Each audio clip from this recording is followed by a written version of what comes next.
beverage glass door refrigerators to have in my room. So one would sit next to me, like right where my tower could sit on top of, and have my drinks next to me. And I was looking for a little side table to have like my little air Surprisingly, my fryer. desk is clean, not by my choice. Nona has been nesting, so I don't get a say in the matter anymore. Has been nesting? What? Because she's pregnant, so she's essentially rearranging everything. Oh. Holy mother of double. Oh, that's why. All right. Okay. Oh, what? Since he's not here, penis check for stream. And then since we're in the other campaign, Bukake check for Justin. Appreciate it so much. Anytime. I just looked. His character sheet does not have the custom penis check anymore. Or wait, is that Woo that has that? I think it's Woo. I think it's Woo because Woo has a couple. Yeah, there's the penis check. I know Justin Woo's. still has the White Claw check. Justin has like 4 of them. He has White Claw, mounting the walrus, sneaking away from the party, and seducing the DM. What do you mean by checks? Okay, on your character sheet, on your character sheet in the middle where you have all of your skills, you can click the bottom button, the where it says skills and has a gear, and then you can make custom skills. So for example, if for example Cephas ever wanted to use intimidation but base it on strength, I could just tell him, just roll your athletics check and it will be the same modifier. But he could, if he wanted to, go down there, make a custom one that was intimidation and base it off of strength. Oh my goodness! Yeah, this is so great. I'm gonna have to make some custom checks. Because that's actually why. Like in the books and whenever people are making content for 5e, they'll regularly make a like wisdom perception check, and that's because you can actually you could make perception be something else. It's just kind of how, however you want. Make the DM depressed check. Well, you got a 22. Jesus Christ, 4 plus 18. God, yeah, I made sure the custom bonus was plus 10. There you go.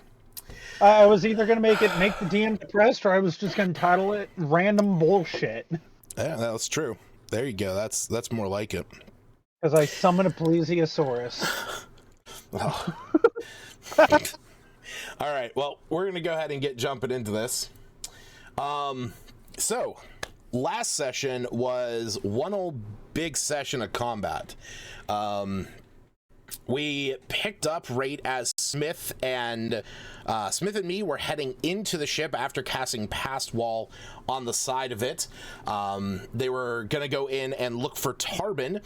When they entered, they saw the skeletal Death Knight that was had its bones feeding into the ship, and it exclaimed that they would die if they stayed on the ship. So, as this was setting off, the party on the outside, so Iluna and you and Iggy were up on a large rock, while Cephas and Albina were heading in to confront the main side of it. As the party was out there, and the ship was starting to be infiltrated, the giant skeletal figurehead came down and slashed at Smith, setting off the chain of events that would lead to a fairly large conflict.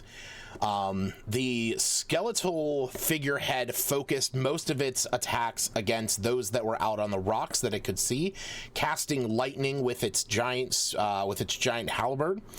Those that were on top of the ship started shooting some of the catapults over in that direction, and the ones that were on the back, deck of the ship started shooting blasts of lightning bolt down at the beach towards Cephas and Albina. During this time, Smith and me were making their way through the hull of the deck in order to reach Tarbin. As you were going through there, you encountered... oh, crap, I forgot to bring this up. There we go. Why is this so zoomed in? There we go. Jesus Christ, I couldn't even fucking see. Yeah, that was there. So, you guys encountered some of the cultists, or some of the Talos cultists down on the, down inside the ship as well. While all of this was going on, the seeming leader of this group of Talos worshippers came out onto the deck holding a large orb and shattered it upon the ground, creating a massive 1 mile wide lightning and thunderstorm that whipped up a lot of air and debris. The rocks and sand from the beach were swarming around, and those that were outside were starting to get buffeted by this. During the combat, there was one point that was kind of the one monumental moment when a bolt of lightning came crashing down from the sky, hitting right where Iluna and you were, and also Iggy, killing Iggy in that moment. Upon seeing that, Albina tried to use her divine intervention ability, and through some, with her making a deal with her god Tempest, was able to revive Iggy, but it sacrificed herself in the process, dropping her. The party was able to rise her, though, and continue assailing the skeletal figurehead as most of the cult began to go under the deck to avoid the torrential windstorm and lightning and thunder and rain. While all of this was happening, Smith and me continued their fight under the deck, eventually me getting back to where Tarbin Tool was, finding out, though, that the door was locked. Me headed into, using his ghost step ability, headed into the next room where he found Tarbin's loot and also a mace. He grabbed the mace, headed back over with the loot, and gave that to Tarbin, and Tarbin was able to cast the knock spell, allowing them to open the door. All the while this was happening, there was a shit ton of water getting displaced because Albina had cast Control Water, creating a massive wave that actually filled the ship at one point, making it very difficult for those under the deck to move around and maneuver. But in the end, as Tarbin was being led out through the main hall, Smith also encountered a flesh golem. Smothering? Yeah, he did see that, but Smith actually encountered a flesh golem that was eventually smothered by one of the hammocks, because those that happened. And then while you guys were trying to get Tarbin out at this point, the cult was still up in the second floor deck of the ship. The skeletal figurehead had been stopped, the magic from its eyes gone. But it was at this point that me decided to parlay with the ship and try to strike a deal.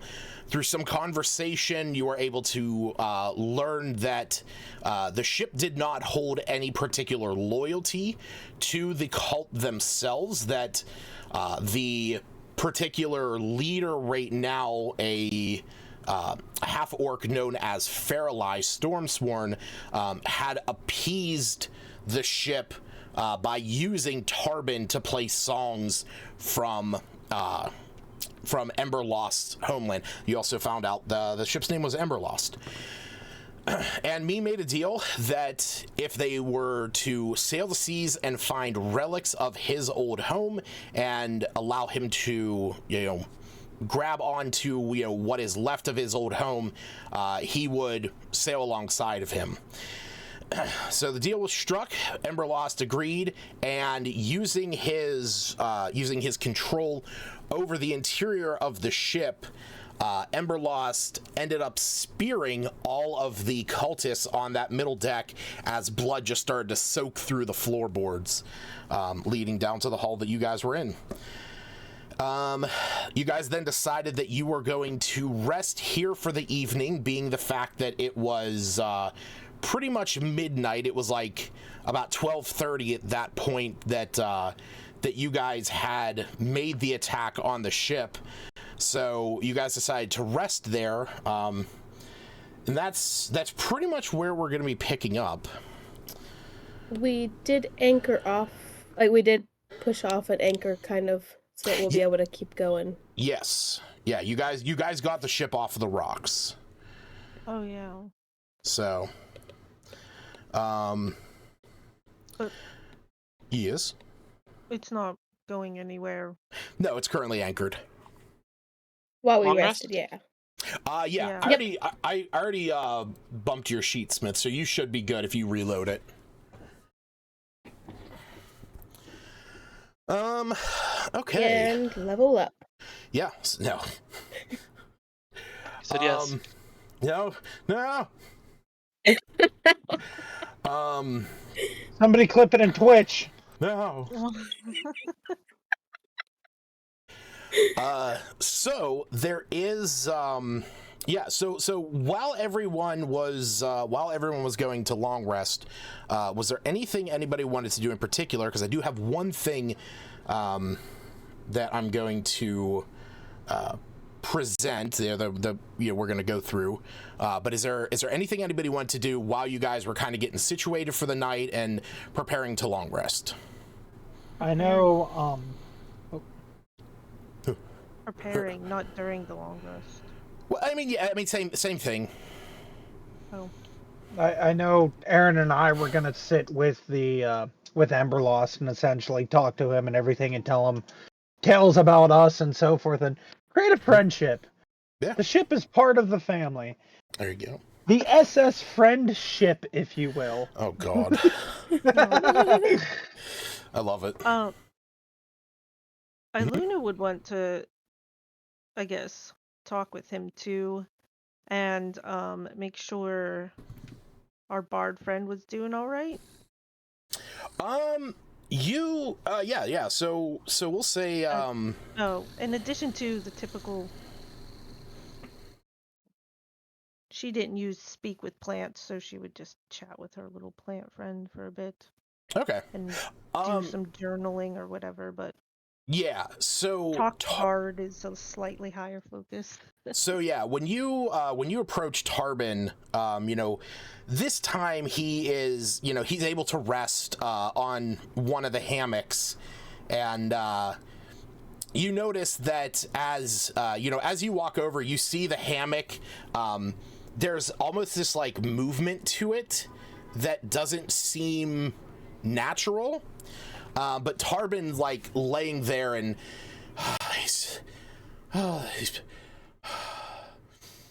hey, Luna, how you doing? Just slightly out of game. Yeah. Everyone saw the previous one be all attacky, or you guys definitely saw a one of the hammocks smothering a flesh golem.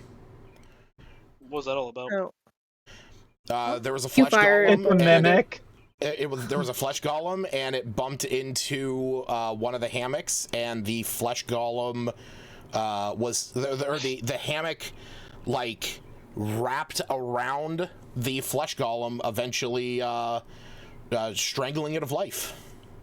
Because I vaguely remember towards the end of our long session I was gonna like check for more of them, but it was very long. I don't think we saw it. Was it just Smith and me? Smith, me, and Iluna, because Iluna had face stepped up into there. Okay. So yeah, actually, I went to bed, so yeah, yeah, that was. Yeah. So that was here's a mimic. Basically, the flesh golem accidentally bumped into a hammock, which was also a mimic, and just kind of swallowed it. It's Well, not an actual mimic, but so Smith, roll me. I'll actually let whoever was down there. So Smith, me, and Luna, go ahead and roll history checks. History.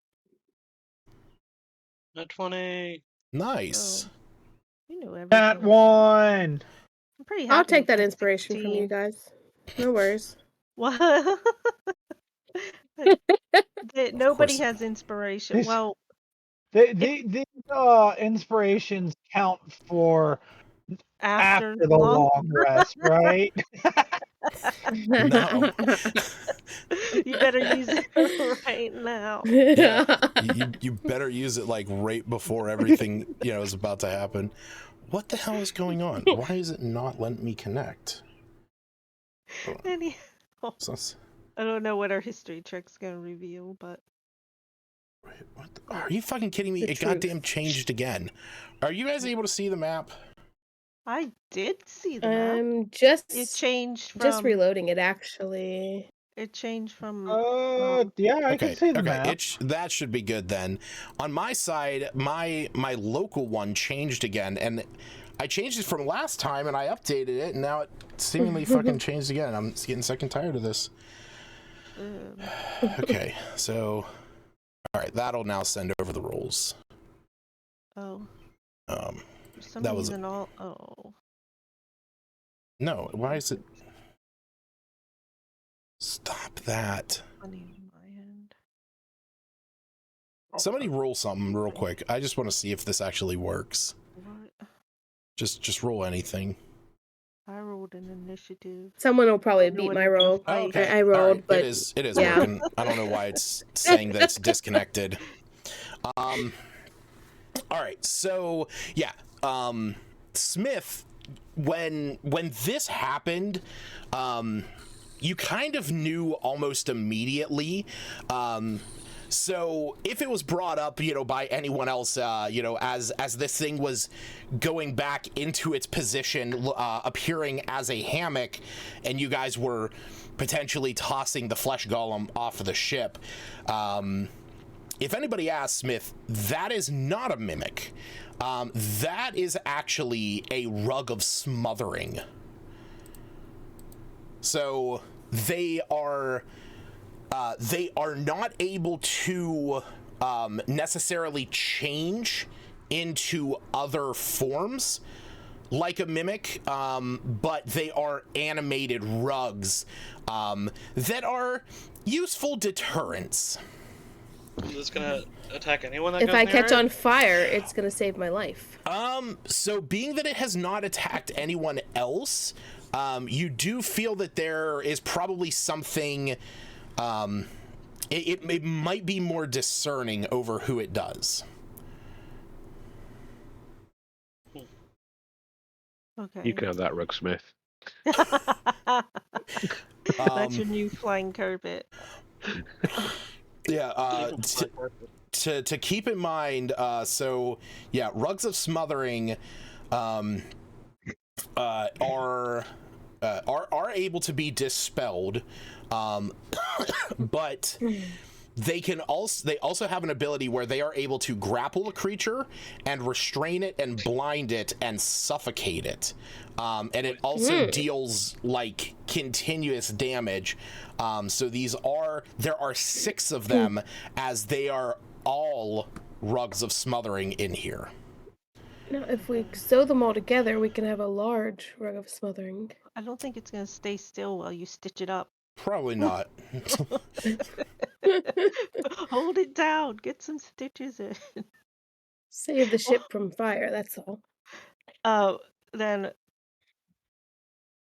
Tarbin might want to get down from there. You actually see he's laying there and he goes, actually, it's pretty comfortable. It's giving me a bit of a massage. And you see like that unnatural movement is almost like a wavering. I think she would I encourage him by yeah, that's the spot. grabbing his arm. Oh, no, I'm fine. There's no. Did you see what it did to that golem? I did. I was right there, and I was really tired, and I went over to see if I could sit on any of the others, and they all look the same, but I just decided to risk it. I don't know. They don't seem too bad. They don't seem too bad, in my opinion. We need you alive. Oh, yeah, me too. But I also need to get some sleep because I haven't slept in probably a good 3 days. There's a flying carpet. It's very friendly and it's not going to hurt you. I think these things are okay too. He's like, it's giving me the can you best encourage massage him ever. with your leftist arms? Look. I used to give my grandma massages. Yeah? Yeah. I mean, this thing's doing a pretty good job. Me overhearing all this looks at him, goes, how good is that massage? Because I have this like crick in the back of my neck that really needs. It's like it's getting up in there, man. It's hitting that spot. Me jumps up and dives on, essentially goes onto a hammock. He goes, all right, work your magic. You jump into one of the hammocks. It kind of like stiffens up a bit, cradles you, and then you feel like ripples and waves within the fabric that are starting to massage you. Oh, you weren't kidding. This is nice. Mm-hmm. Yep. Albina's gonna follow me's lead, and she's gonna lay on one as well. Yeah. As everyone just starts to jump into a rug of smothering Fight to get a it. massage. I was gonna say, at least if it tried smothering me, I have a way to get out. A moment later, you hear you from the front as he's sitting there next to the body of Emberlost. You hear him yell in. He goes, "Apparently they don't attack unless Emberlost does." Ooh, this is nice. Yeah, so you guys, hammocks. yeah, rugs of smothering. We got massage hammocks. Perfect. How many fit in a bag holding? I mean, there are rugs, so I mean, think of how big a hammock would be. If you could roll a hammock into a bag of holding, there you go. He gets cold at night, so he needs it to just partially smother him. Yeah, I mean, unlike the carpet of flying, they don't have a fly speed. They can only kind of like mush along the ground like a snake. So they have a 10-foot movement speed, and they do have hit points and an AC, so they can actually be destroyed. As they are enemies. No. Technically, these are enemies. Nah, I mean technically Emberlost is an enemy too, but they're allies now. Yeah, this is massage rug. This is what they look like. It's essentially a weighted blanket that gives you a nice massage. Yeah, it's a hugging blanket. All right, but yeah, so Tarbin's laying there. He kind of glances up at you, Eileen, and he's like, "Yeah, I think I'll be okay once I get some sleep. It's been a long 3 days." I can imagine. Do you need anything to eat? Yeah. Got some extra nice rations because I'm really good at, scavenging. Apparently. Yeah. If you have anything to eat, I've mostly been subsisting off of moldy bread and rotten meat. Oh God, can't wait to get back to the tavern and get some stew.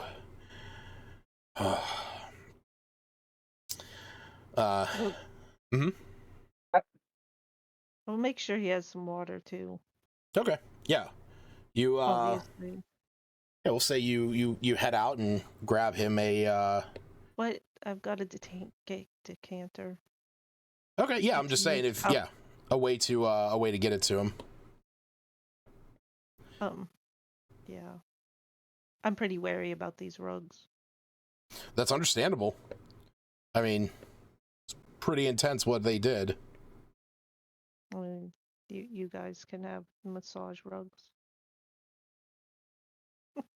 Yeah, and it's like like little magic fingers. she doesn't know how um well, out of game what level this character is. Clearly he's not like a civilian. He didn't go down, and he Who? right, the bard. What about him? He's not a commoner, right? Yes, No, that's the no, word. no. Yeah, no. I He, couldn't think of it. no. He is. He does have a stat block. So, He's um, clearly, not a commoner, not quite an adventurer. nope. That's a it. little He bit can. more hardy than average. Yeah, he's. I think it. He is. I mean, he's CR2. So that's the thing. He only has like 44 hit points and stuff.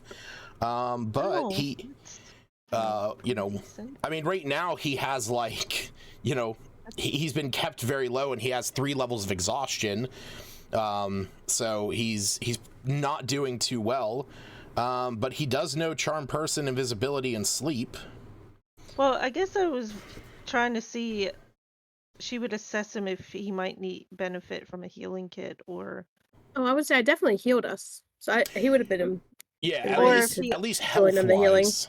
Yeah, he's okay. Now, if you want to look him over to, if you want to use a healer's kit on him to possibly try and help him recover a little bit faster from exhaustion, that you can make those attempts. Because right now he has 3 levels of exhaustion, which means he has disadvantage on all D20 checks, and his speed is halved. So, granted, you guys could just throw him on the carpet of flying, but he's not really walking anywhere anytime soon. Well, we were doing a long rest here anyways, Yeah, to at least that's lower 1 level of exhaustion. Yeah, that'll at least bump him down. Going to ask about that too, if he benefits from a long rest in the magic way that we benefit. Yeah. I mean, if he has a level of exhaustion, he has 3 levels. It'll go down to 2. That means that he won't have disadvantage on skill or on attack rolls and saves, but he would still have it on anything else. So would I need to roll, or just subtract a use of a healing kit? I'm gonna have you roll a medicine check, because normally you cannot reduce levels of exhaustion, but being that he's a commoner, it's more of a narrative thing. I'll just have you roll a medicine check to go along with it and use a use of it. Does that my new proficiency do anything, or is that? Oh, that's already added a dot, I think. Yeah, you have proficiency with medicine. I would say, you know what? Here, I'll let you roll with advantage. We'll kind of play it up a bit. Oh, well, there you go. Even. I'm just supposed to have a 13. So, you start looking over him. You don't, Albina went through and, kind of covered everybody on like the superficial healing and whatnot. But, you're just noticing that he is, he's not in the best of shape when it comes to just like his ability to, get around. So, we'll say that you make an attempt to craft him something using your using the herbs and stuff that you have that'll maybe help him relax a bit. So do me a favor, and with that medicine check that you had, roll me a what are we gonna base this on? Yeah, you know what? So we're gonna do that one as seeing what you have to do. Now go ahead and make another medicine check, and this will be how well you can treat him. Would that? I think I said it wrong. Not the health kit, but the herbalism kit would.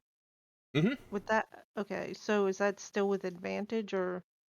Yeah, As because you're trying preferences? to you're basically making him like, a good strong tea. A good strong tea, like decanter of endless water. What are these rules? Okay, that's a 17. That one's pretty good.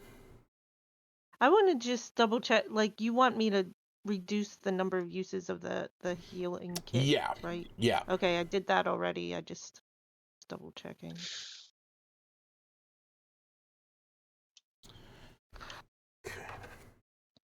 All right. So yeah, you are able to you're able to make him a calming tonic, and we will say with that, he will have his exhaustion reduced by 2 this evening. So here, I made you this. Huh? Oh. You've been through some rough times, and we're trying to make sure we get you safely back to your band at least, let alone Yeah. the rest of civilization. Yeah, I'm looking forward to getting back to them. Thanks. What's in it? He kind of like sniffs it. I don't think you want to know. I mean, I've smelled worse. And he swigs it back. Oh no, that sounds like me today. My sister was chopping up some herbs and stuff. I was like, I don't know why they stink really bad. She's like, I think it's the cilantro. It doesn't normally stink. My sister normally knows what she's doing, but anyhow. Yeah, we all need to get some rest. He I'll nods pull and out one of my little pets. The bloom crawler. all right. Okay. So where the fuck is this other one that I need? I was looking up. I keep thinking I'm forgetting to do something because I tried to collect herbs before rests, but not on this boat. What does that mean? Oh. Guess it might not be. No, I guess it could be. All right. All right. So, well, you offer that to him. Within minutes, he is passed out in the hammock. You see that as he kind of like leans back and just starts snoring, the rug of smothering kind of enwraps him up to about his like chest. So it's basically kind of like tucked him in. Depicting them is nice. So Luna doesn't know. That's true. Yeah, I mean, she has no reason to trust them. No reason whatsoever. If you all wake up from your slumber. Well, Albina kind of just sat on it, and then she kind of just leaves like her bag, and she's like this one's mine. She's just gonna go up to the top of the boat and kind of just off into the distance, looking out. Okay. Hannah, as you head up to the top, Jared, I also sent you a message. Just double check that. So Hannah, as Albina heads up to the top deck to just kind of, take in everything that happened this day, you feel a pain in the center of your chest as you stroll across the deck of Emberlost. You feel that pain from where Tempest stabbed you in that moment, that vision, that divine intervention that you called upon. And as you have your hand there, from under your clothes, you feel a bit of a strange presence. As you are looking out across the sea, the moon in the sky no longer obscured by the storm, you just kind of watch the waves, and as you are, a fog starts to roll in. The moonlight illuminates the fog from up high, and as you're watching this, you notice something strange that kind of appears through the fog. It almost appears to be a figure walking down the clouds towards you. You squint your eyes a bit to try and discern what you're seeing, and it steps closer and closer. Its size is untellable. You're not sure how far away this is. You're not exactly sure if it's close or far, but whatever it is, you feel this strong presence from it, this otherworldly feel. And as it gets closer, you can see now that it is clad in heavy armor, green armor. It's wearing a helmet with 2 large spikes, and it carries a mighty spear. And as it stands there, it raises its hand, and you see in the center of its hand is an eye. And as this hand raises, you hear a booming yet calm voice. Albina Ember, I have been watching you. I have witnessed your deeds and see your true nature. You watch as the eye in the center of the palm blinks, and as it does, your mind flashes to your history. All the memories that you've had over the years as a warrior crash over you. You see the moments from when you were young and had left your home village after the incident, where you were taken in by the Church of Tempest, where you found a calling as a war cleric. As all of these memories flash by, you see you see recognizable moments, times where you saved a town from dire rats, a moment when you were traveling with Smith and you encountered the harpies, and then you get to more recent memories of traveling with the party, of fighting the necromancer, of fighting the dragon, and finally the last memory that capstones it is the moment you watched Iggy get shocked by lightning, and then you called out to Tempest to help and to sacrifice yourself. And the voice continues. You were willing to die to save that soul. You care more for those around you than you do yourself. You possess knowledge of battlefield healing and are a skilled caster in combat. As it's saying this, the figure moves ever closer to you. Tempest was the god who found you in your time of need, and his guidance has served you greatly. But allow me to lead you on your path forward. Accept my domain, and you will be blessed with abilities you need to protect those around you. With this, the figure stretches its hand out towards you, and you see in its hand is now being held out to you a steel gauntlet with an eye emblazoned on the back of it.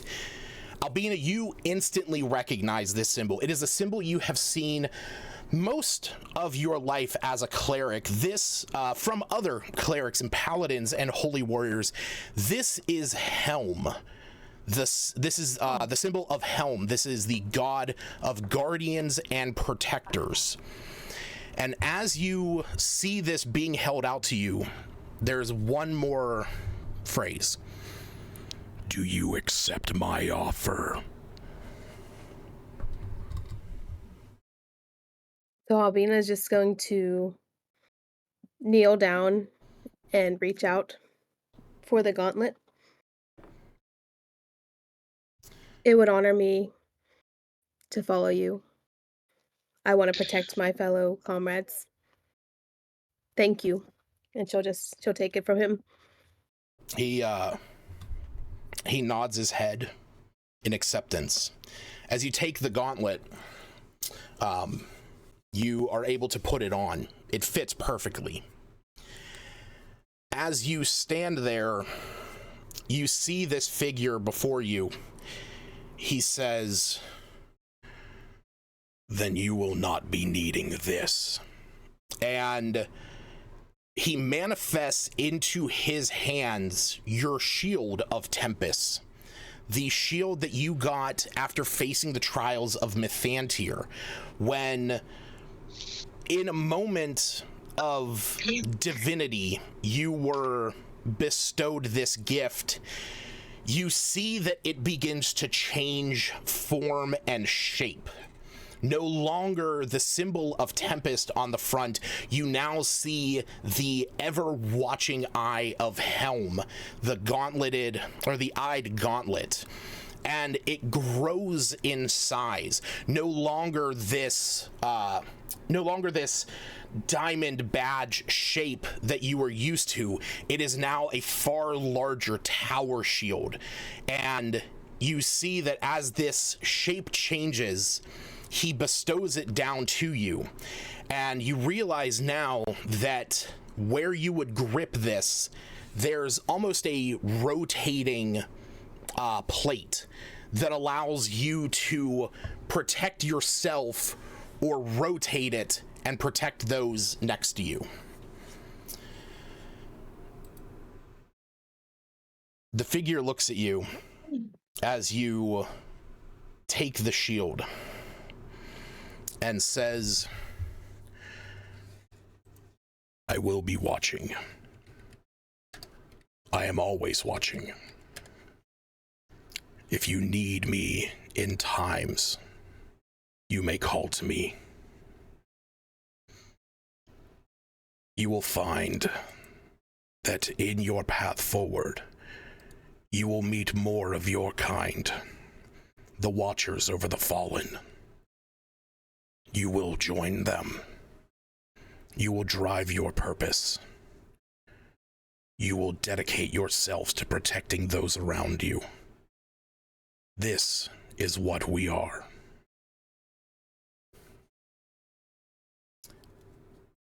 And with that, And oh, go ahead, please. oh, sorry. Oh no, Albina would take the sword, excuse me, not the sword, the shield, and she would kind of just have it to her side, and she'll say, I've always felt I needed to be a protector. I've had this sense for quite some time. And he nods, and you see that there's almost a moment where you feel as if you two have locked eyes.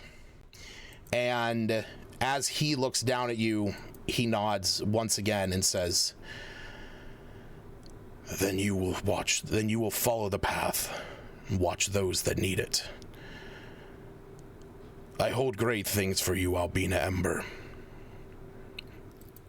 And then with that, you see the clouds, the fog that surround him begin to recede.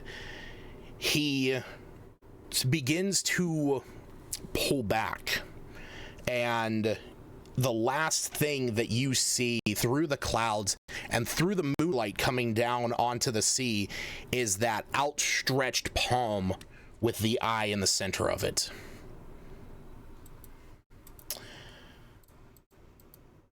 And then the fog rolls away, and you are back on the deck of the ship as you were before. But your shield has changed, and your gauntlet is now refreshed with the Eye of Helm.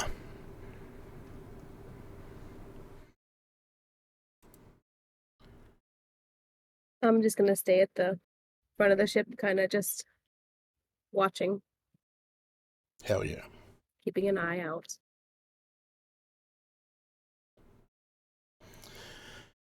All right.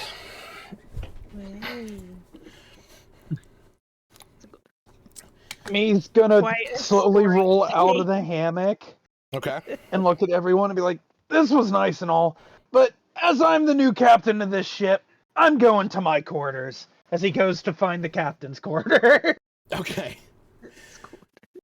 All right.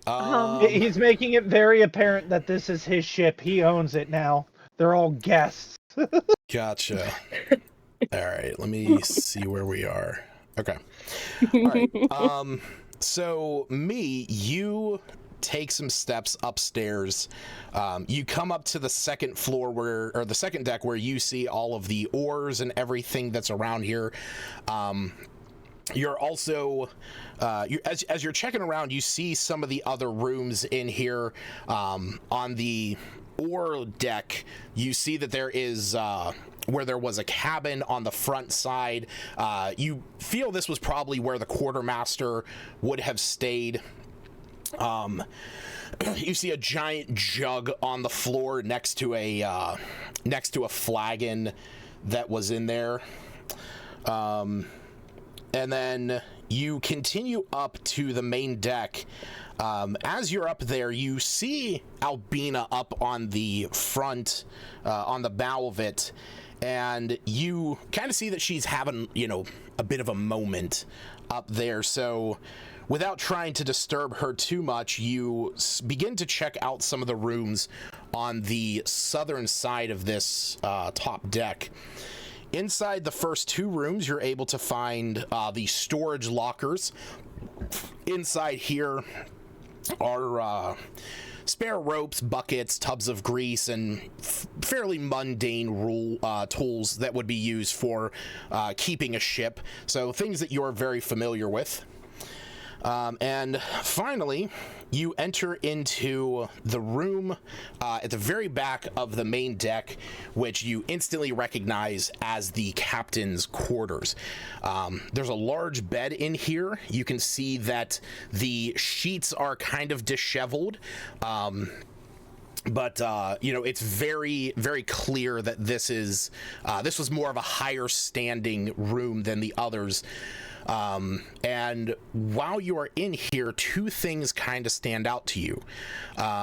One, there is a desk on the one side that has a journal on it that has a small book next to the bed. And on another desk, a bit of a larger desk, you actually see that there are two hats and a ring sitting amongst a pile of papers. I want to investigate the papers and the hats. Okay. And the ring, obviously, but... Sure. All right. So the one hat that you are able to find is a brown hat that it kind of has a piratey kind of look to it, how you would imagine like a musketeer hat almost. But on the side of it, you see that it has a feather coming out of it, and that feather is pinned in with a lightning bolt pin. And the other one that you see appears to be very similar to the one that Iggy wears. It is blue, it has stars on it, there is a purple band with a moon on it. It looks like your classic wizard hat. And then additionally, the ring that you see has a brass band with a sapphire set onto it. I pocket the ring. Okay. I definitely pocket the ring. The other two hats, he ponders for a moment. He like kind of takes off his hat, puts the other one on, takes that one off, puts the wizard hat on, and then he goes, nah, we're just sticking to the classic, and puts his back on. Okay. But he essentially keeps the other two. Like, he's just gonna see if he can't hang it up on the wall somewhere in there. Sure. All right. And with the papers on the table, they actually just look like blank pieces of paper. They're actually fairly grungy, but like I said, there's like one that's blank. The other ones have like markings on them, notes about different islands, various places throughout the sea. But the one that's on top that was sitting above the rest is just kind of this grungy blank piece of parchment. He's gonna keep the one about the islands and whatnot, because Okay. he figured you would get some use out of it with his mapping and all that BS. And then the other papers he just kind of leaves there. And you said there was a journal on like a small desk or Yeah, one of next the to the bed there was a nightstands small or whatever. book. Yeah. He's gonna go grab the small book. All right. All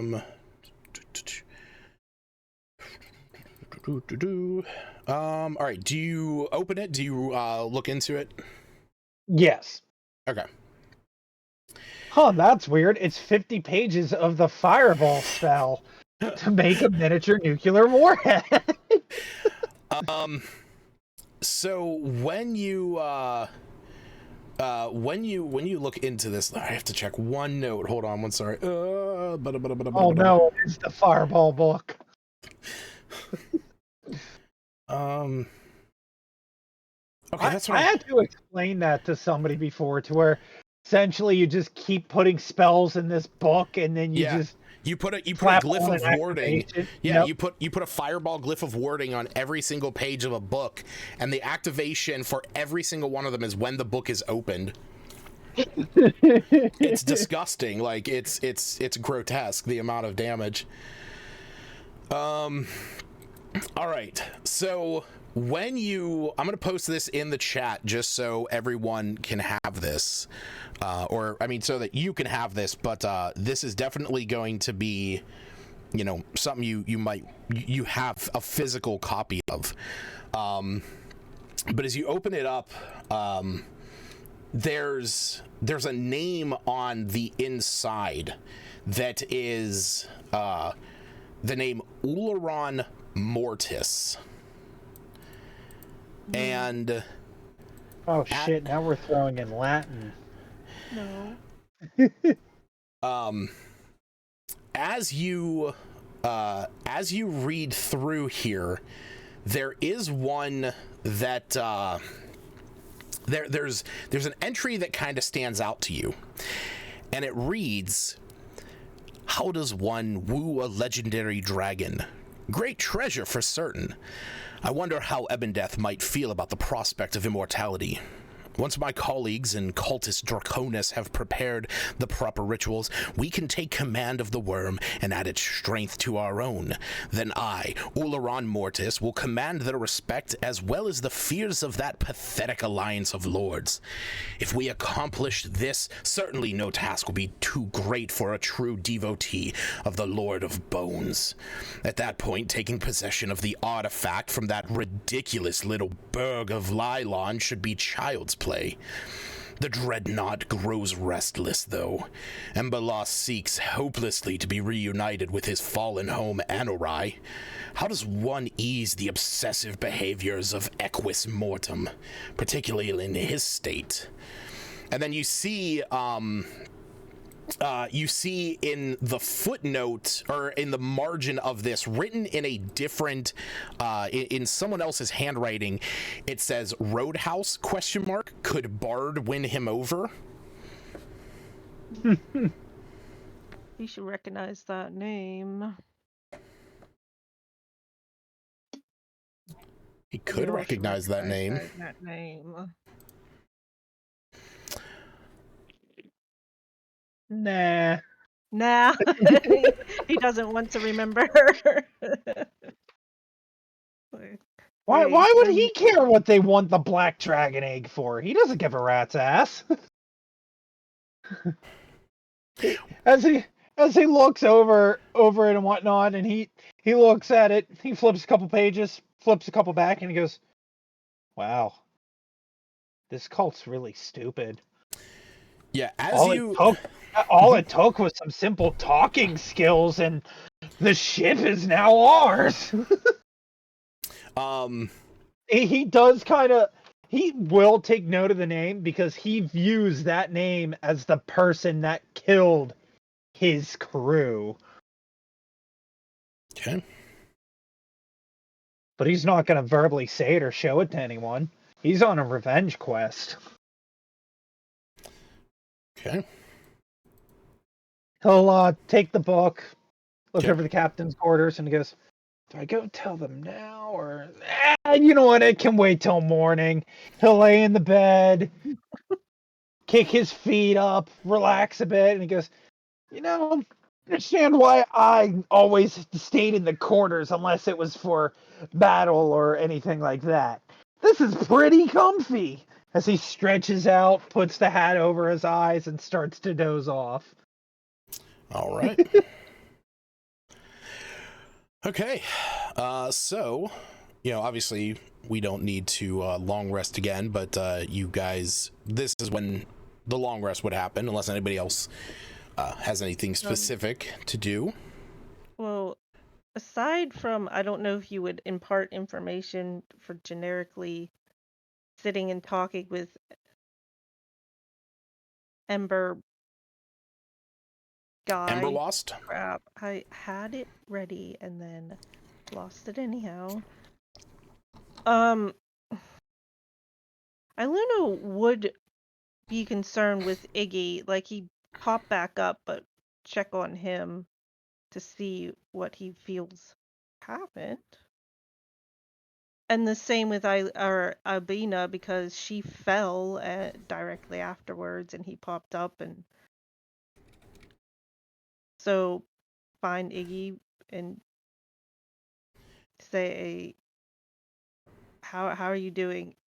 You look dead. And then up you popped. Yeah, I don't know. I don't know what to say. Albina fell, and finally we're catching our breath. So yeah, I don't know what to really say. I mean, one moment I'm fine, I'm as is, I'm good as can be. The next moment, I saw this flash of light, everything smelled like real clean, and then next thing I know, I'm hearing footsteps, I hear some murmurings, and then I'm back. Like, I can't really tell you. I mean, so it's you feel okay? I mean, you look, I don't know, how would he look? Terrible? his clothing his clothing is pretty scorched. His hat is basically like singed and dark. But other than that, he is he's pretty standard. Aaron's not here, but I imagine that he would immediately start screaming, going, "People Press die all the time. Me's died a few prestidigitation. times."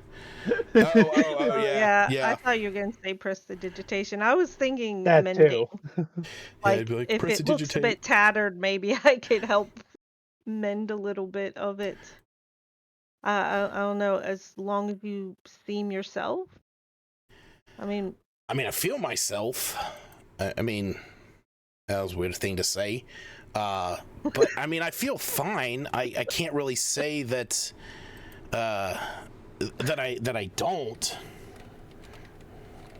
Don't worry, Iggy. We all do from time to time. It's okay. that lightning got you real good. Yeah. Yeah, just it was. I can't believe Albina did that for me. I'm not sure what she did. I don't know. I swear to God, one of the murmurings, I thought it was her voice. Maybe she went up. I was gonna chat with her briefly and check the weather. That's the other thing I want to do. Druidcraft, because boy, it's been quite stormy around here lately. So Yeah, to that like was. see if anything's yeah. Sorry. Yeah, like I said, I feel all right. I've never had anything like that happen before. That was, and I don't know what to say. It was definitely not what I expected. I for sure thought you were gone forever, and moments later you Me weren't. too. She must have done something, but maybe help keep an eye on Tarbin? That's not his name. Yeah, that's his name. Is it Tarbin? I'm Yeah. mixing it up between Tarbin and Tolbin, I think. Yeah, Tarbin Tool and Tolbin Stonehill. I'm gonna see if I can catch a few seconds with Albina before All right. resting. Yeah, I'm gonna take some time to, take a breather. Sounds good. All right, so yeah, we'll say that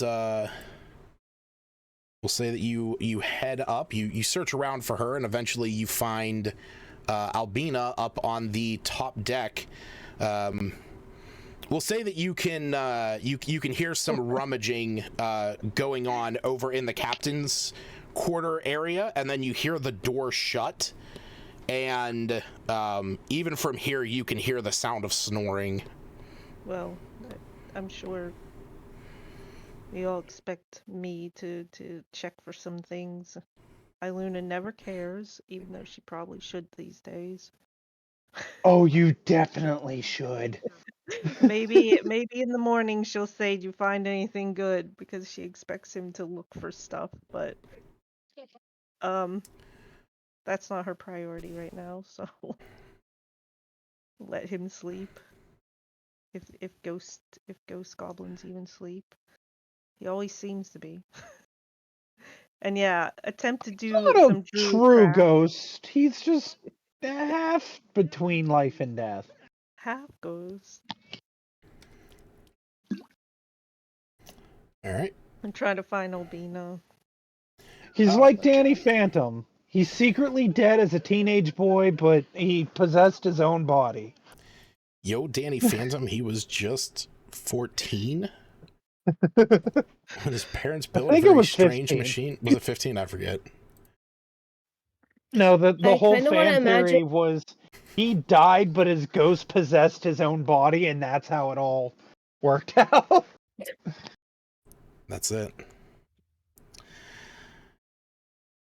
All right. Yeah. So you Stacy or Luna, you find Albina up on the top of the deck. Hi, Aaron. Oh, Jesus Christ. Very Oh, What I was gonna say yeah. too is I think Albina, while she, depending on how much time was going by, but after she, everything with Helm Mhm. happening, I think she would want to um is it sending or message? No, I'm mixing my spells.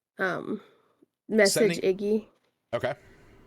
Sending. Yeah, just send Sending. Yeah, him. sending's the one that's the 25 words. Yeah, just say like I imagine she'll probably be in the middle of the like doing this while, when she's messaging Iggy and Eileen will probably show up, but Sure. she would just be like, I hope you're feeling better. Let's catch up tomorrow after we rest. There's a pause, and then you hear his voice say, yeah, I wanna thank you for what you did. We'll talk more tomorrow. and then you hear footsteps coming And up I'll just be behind kind you. of.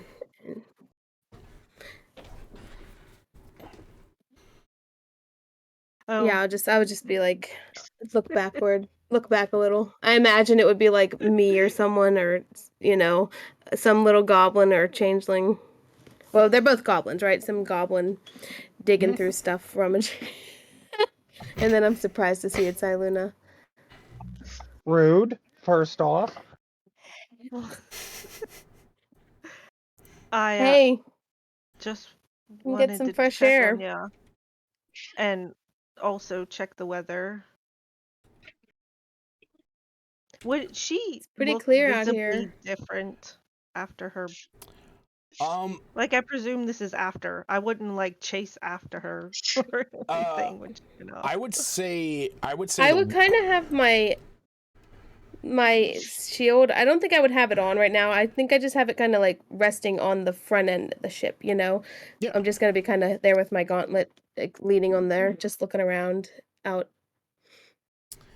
just Um, meditating, thinking. Yeah, I was yeah. just wondering if there was anything visible that Iluna could respond to. I don't want to respond to meta I would knowledge. say with your 20 perception, your 20 passive perception, I would say with that, since she's not actively trying to hide or anything, you would notice that there is that the shield that is sitting up against the edge of the railing is not her normal shield. Her normal shield was emblazoned with this flaming sword, and this one is now a much taller shield with a gauntlet on the front with an eye on that. And you notice that the gauntlet, her hand that is resting there on the railing is it actually has an eye emblazoned onto it, similar to that. Yeah, and I'm kind of like just holding it, like, just thinking like, the new responsibility even more than what I had previously. Your whole Just really, yeah, yeah. I just kind of wanted to catch up and check on you.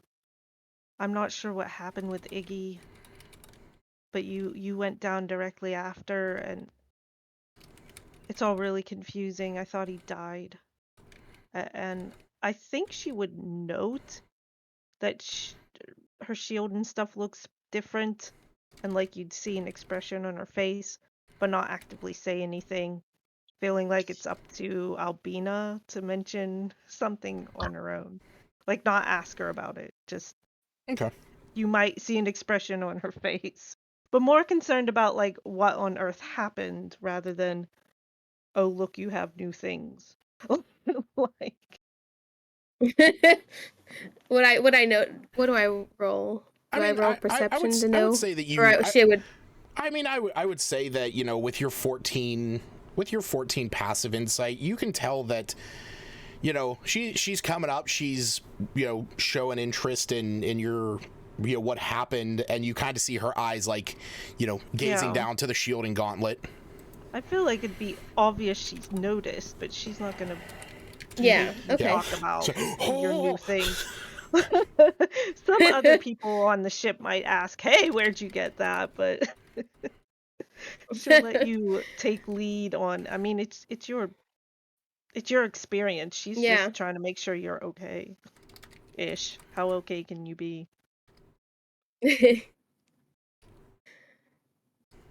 So Albina's just kind of gonna lightheartedly chuckle, like, you see it too. Yeah. Uh, don't even know where to begin, but you remember back when we were with Maggie and we all made those bracelets? I never did get to talk to you much about what happened when I was a child, but one thing I do regret is not being able to protect my family. But now, and I'll just kind of like shuffle the shield and show it. With this, and with the power of Helm, I'll be able to protect you all, because you're all my family now. I think she'd want to walk up and hug her, but like, Oh yeah, I assumed you were kind of right there, like right Yeah, next she to me. It's would be hard to like tell, but near yeah, you. at this point, I would kind of just be My like little character. my little gauntlet, just kind of give you a side hug while we're just staring off into the distance, and that's kind of all I would say. Just be very pensive, I think, and thankful for the opportunity. Yeah, we need to keep our family safe, and I guess you did that with Iggy. I don't know how, but he said you were involved. He well, I'm sure he'll tell you all about it. And We'll have plenty of time, all of us, to talk. yeah, plenty of time when this living boat. I'm not even sure what we're on. And try to like laugh off the fact that it's just a bunch of bones. And is the Well, storm like if you're dissipating? Because The she would storm, definitely be like looking the at the storm at this weather. point is gone. And Druid well, if you're craft worried, gives the Druidcraft we shows can that it's share going to be that clear. blanket. oh, I keep calling it a blanket. If you're worried, we can all share that hammock together. maybe those things are strange. I don't. But can you imagine if we were caught on fire? If that thing could save us? I don't know much May, about it. We'll have to maybe ask Smith. he he he has all the knowledge, doesn't he? Yeah, he's trained me since I was young. Part of the reason I know a lot of things I know. You learn new things every day. Like there's just this sense of wonderment of going on. Like we just survived this ridiculous storm. We're on a boat of bones that could talk to us if it wants to, or kill us. You're describing D&D. Yeah, Luna's Albina's expression. kind of focused. Like, I don't know where, but she'd be looking toward like where the harpies are. Oh yeah, I think her mind's oh Lord. thinking like, to the lighthouse. how can she protect her crew? How can she protect Oh, everyone? But like at the same time still trying to be like there, listening and active with Iluna, but I think she would continually be like gazing off, looking out that way. it looks like the weather's gonna be clear. Last time this thing detected when magic weather was gonna happen, I don't know why I didn't check before today, before coming here, but in the past. I think she'd follow your gaze because last session I kept bringing up harpies and nobody seemed to care. So Iluna Oh. does care about them. Just there's so much to flit through, I guess. Yeah. I think at this point Albina would still be just like staring out toward them but talking with you. Yeah, I just hope we can get past them things unnoticed and we unscathed. need to avoid their song, but I'll leave you with some time to yourself. You probably need it. Oh, I don't know worry I about that. do. I'm heading in to rest. Rafa gets a little rowdy if I don't get to bed early. Rafa. Pull out my mim cat, walk down the steps to the to the smothering rug. Yeah, as you guys are, Iluna, do you follow Now with don't her? claw that thing, Rafa. Yeah, as long as like one last look at the storm and eyeing up the freaking harpies, they better not start noticing us. Okay. Yeah. Don't you So dare rip that rug, Rafa. so as the two of you are heading down, you actually see you walking up, as he's kind of like looking around, trying to see where me had gone to, and then you see him heading to the front of the ship, where oftentimes the chart rooms are kept. Oh, that's good to know. So Aaron, Did Albina yeah. and oh, sorry. No, Did go we ahead. hear Aaron or see him? I mean, see you. Yeah. Did we see you up there? Yeah, Or I mean, me. Sorry, yeah, me rummaging. Yeah, he was walking up onto the deck at the time that you guys were heading downstairs. Yeah. Okay, I would just kind of make a smirky comment like, "You better get up there quick, or you're not gonna get any of that loot." But I think Iluna would be like, I guess he's the captain now. Point in the captain quarters direction. Pointing towards the stern. Like, but yeah, Multiple hopefully captain you find hats. something good. We're getting some rest, or at least I am. All right. Yeah, I could use a little bit of a nap, and I'm the captain now. I am the captain now. You's gonna kind of look at Albina and kind of just look at her with like a very confused look, and also stare into his book and scratch his head very confusedly. Oh yeah, that still was an unresolved thing. For Oh you. yeah. I'll see you in the morning. She kind of like punches his shoulder. You know? Very nice. He just transforms his one arm into Septus's arm and just punches you back. Yeah, good night. Dislocated shoulder. All right. Minor illusion. Okay, so you, as you head up there, you're searching around on the first floor that you came up to, up into where the ore room is. You check to see if there's anything up in here. You check this front room. In here, you recognize this room, much like me did, as where the quartermaster would have resided. He would have been the one keeping the crew and everything like that. There's really not much in here. You can see that there's, a table. There is some storage in here. Really, the only thing that stands out to you is next to the bed, there's a large jug with a flagon, an empty flagon sitting on the top of it. Did you say a large jug? Yes. Okay. I guess I'm gonna take a look at that and see what it is. Okay.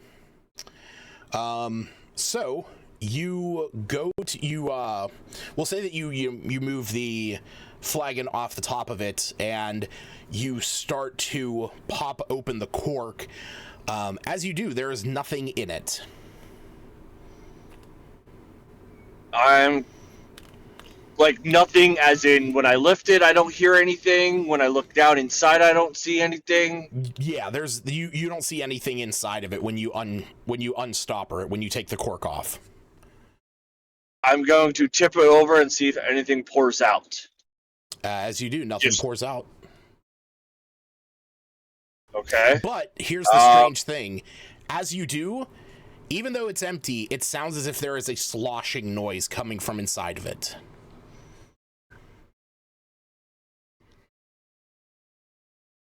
Interesting. So I'm going to hold it up and say, what was the drink that we had at the tavern with what's his name? Ale? Down in the basement. Yeah. Like beer? Was it? Yeah. Wasn't it like a certain ale? If I said it was a certain ale, I forgot what I said. Okay. But Well, I'm gonna say whatever. Sure. I'll say if you want to. Let's say whatever ale that was. Yeah. I don't remember what it was, but I'm gonna say it and kind of see if it'll pour anything after I announce some type of ale that I've drank in the past. That was the most expensive that I've drank ever. Gotcha. Okay. I want that expensive shit. We'll say that we'll say that what it was. Let me pull up a random list here. We're gonna cement this one. Siren's Serenade Stout. That's what we're gonna go with. Perfect. Not near the harpies. Yeah, that's exactly what we're gonna go with. So, as you say this, you see that this thing can you think that this thing can hold roughly a gallon, but all of a sudden it very slowly, you notice inside, starts to fill with liquid. And from the light around you, you can see that it does have a bit of an amber hue to it, almost as if it's filling with beer. Okay. I'm going to pour... Oh, go on. I was just say, after about 30 seconds or so, it fills to the top. Okay. Once I notice it filling to the top, I'm going to pour myself a little, shot, just to see if this is actually what I said it was. We'll say you take the flagon, dip it in there, put the cork on, and as you tip it back, it's not exactly, but it's very close. You do kind of think to yourself, you don't know the exact ingredients to that particular ale, but it tastes like ale. It doesn't taste exactly like it, but it has a similar taste to it. But it's strong. Oh yeah. Okay. That's all you cares about. Okay. Okay. He's going to say... he's going to say water and see if it... No. Because he's going to have to finish that before it fills up again. Alright. I guess he's just going to set that on the counter and search the rest of the room. Make sure there's not anything else hidden away. And then go find me. Alright. Go find me. So yeah, you keep that stoppered. You search around in here. There's really nothing else beyond what was already superficially seen. We'll say that you head up to the top deck, and we'll say first you check out the very front, and in here, as you're looking around for me, you step into this front room on the top deck, where you can see there's a large desk in here laden with sea charts and old maps of the Sword Coast. Beyond that, there's also enough instruments in here to assemble a navigator's tools, a set of navigator's tools. Okay. I'm gonna keep that in mind and let you know about that, or let me know about that. Okay.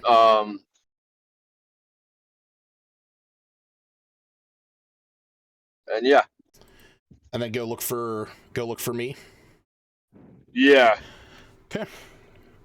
So you head across the deck, and kind of in the same fashion that me did, you head into this smaller area where you see the two storage areas, and then you walk into the captain's chambers, where you see me sleeping on the bed with his hat resting on his head, or on his face, snoring away. I'll say in this room you see the same things that he saw. There's a small little side table next to the bed where there's a I guess me probably would have put the journal in his belongings. Yes. Okay, so we'll say that you see me's belongings sitting there. And over next to one of the desks, you see a pile of papers over there, with the top sheet being a grungy old piece of parchment that is blank, and now hanging on 2 nails on the wall is are 2 hats. One that looks like a brown kind of musketeer hat, and the other one looking like a blue with stars wizard hat. The question is, do you slap him with seaweed? No, I pour the alcohol all over. I pour the alcohol on his face. You are awoken by the smell and feel of warm beer. Sirens serenade. Oh God! Oh God! Not again! I thought the party was over. I'm sorry. I'm sorry. Oh, what the hell? Hey, try this, and I pour him a glass and hand it to him. It's warm. You see Lord. you standing there. He has this this jug, and he pours some ale from it. It's warm. How do you Turn your expect hand me Yeah? to in drink this? Beggars can't be choosers. Now just drink it. Whatever. He drinks it. Yeah, it tastes like kind of just like run of the mill beer, but it does have a slightly similar taste to the one that Bax gave you guys. Okay, you found ale on the ship. What's so special about this? This was empty when I picked it up.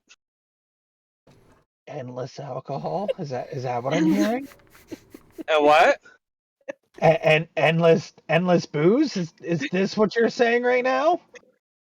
There's a good possibility. I There's like a very this. good possibility about that. Oh, hey, I have something to show you. I am you. Oh, for fuck's sakes. For a split second, he contemplates shooting him in the head, and then he decides against it. Oh my He gosh. pulls out the journal and essentially opens it up to the page of the Black Cultist leader describing about what he wants to do and all that stuff. So our glorious friend that sunk our original ship and everything else is apparently trying to look for immortality. You mean the same thing that we're trying to do? Yeah, but priorities. Supposedly it's linked to the Black Dragon Egg, but regardless, can't let him become immortal, because if we want to get revenge, we have to kill him. And you can't kill somebody who's immortal. Just chop his head off. Uh, We'll be fine. oh, also, you know more of the magic stuff than I do. He pulls out the 3 items, the ring and the 2 hats, and he goes, "Any idea what these do? If there's anything special about them?"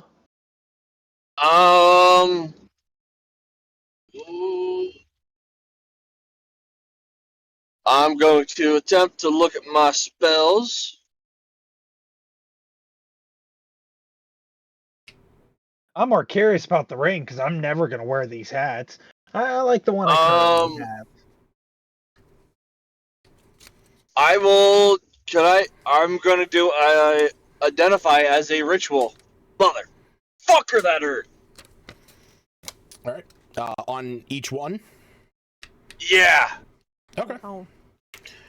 All right, so that'll be 33 minutes that it'll take. Mm-hmm. What did you do? I think I may have broken my finger. Oh, that sucks. Like just the tip of it, of my pinky finger, Just and the I tip, literally just to see how it felt. just the tip.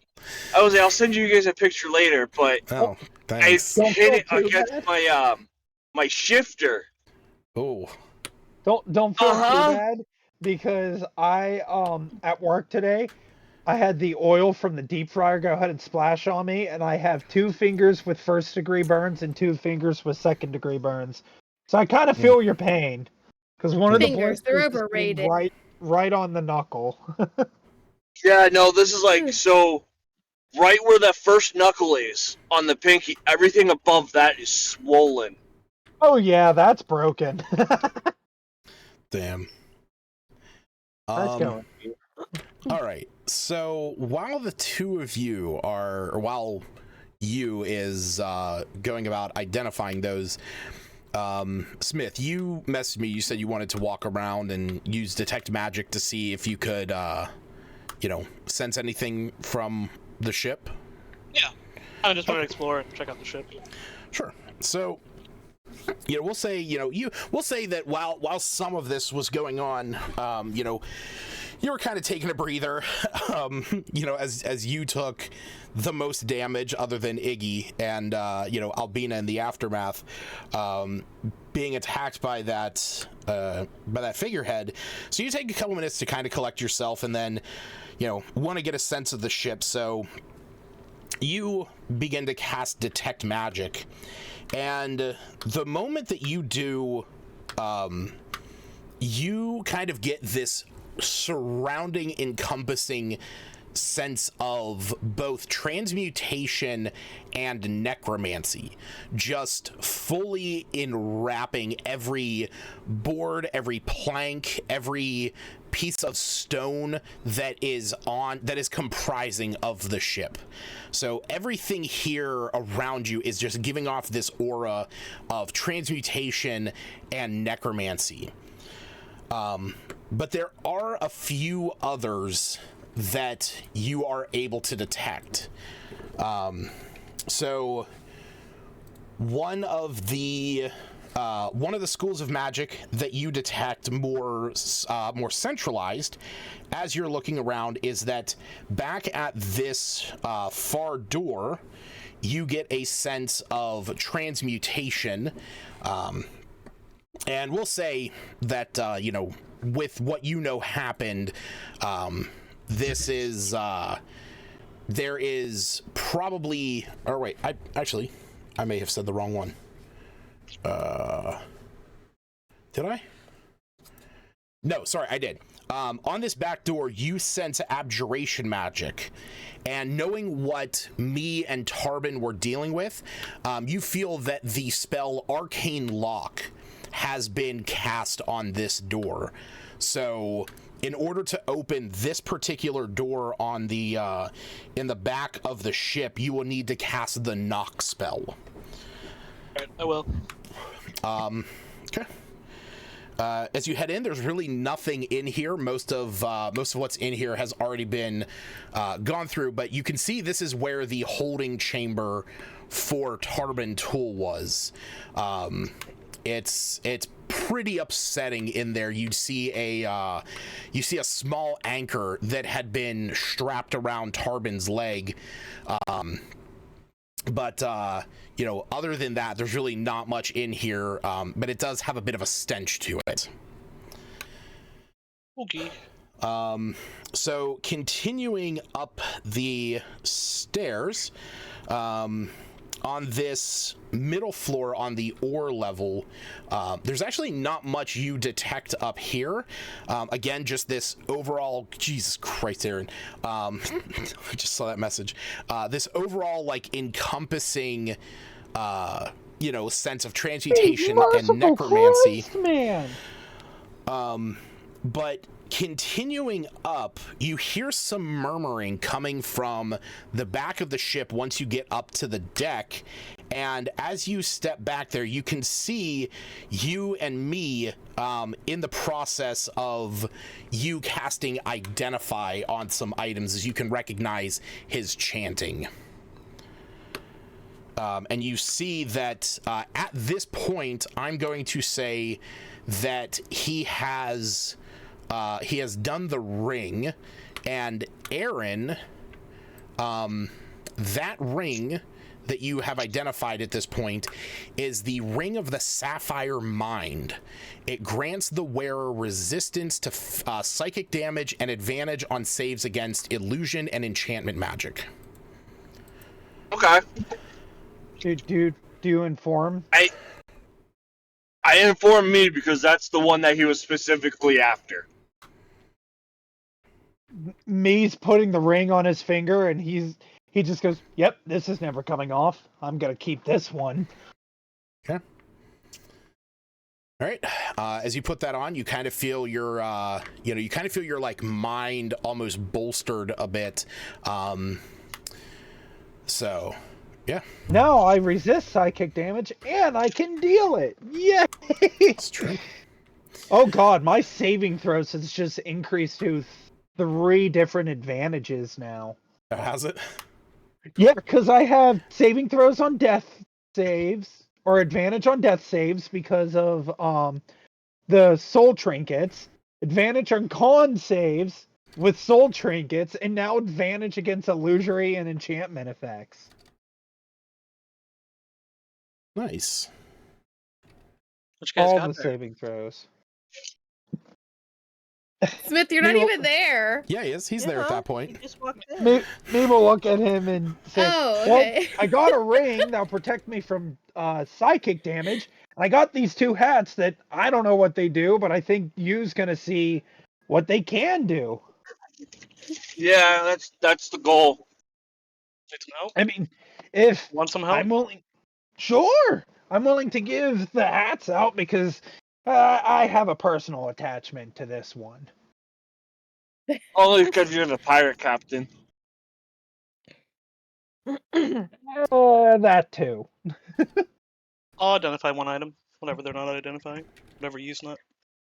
Okay, so we'll say that. By the pirate hat then, or Okay, not yeah. the pirate hat, the starry wizard The hat. Star Wizard hat. Wizard Okay, hat. so yeah, we'll say that that'll bump up the time a couple minutes. Jared, I am going to send you a message regarding that ring. I'm cursed! Yay! So what kind of rat comes out of the hat? Oh yeah, he did. Roll that. He did. Hold on. I always forget where the roll is. There it is. It is 5. He comes out eating lemon meringue. Nice. Oh, I gotta expend the slot on the hat, even though we never go through it all. No, we did one time. Right, because We I did do it just once. because we just kept saying the word until eventually it was just done and over with. I thought like an hour or something had to pass between. No. The rat stays for an hour. Oh, It regains all of the charges at dawn. It was just there was 3 rats all eating pie. somehow don't remember that one. Yeah, Jared, I sent you that message.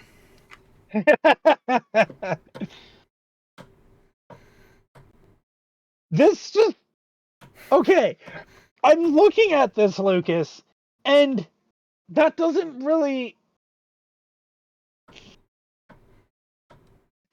change much.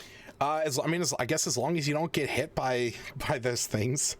Well, no, that's the thing. I'm looking at that, and regardless, I have like uncanny dodge, and You do.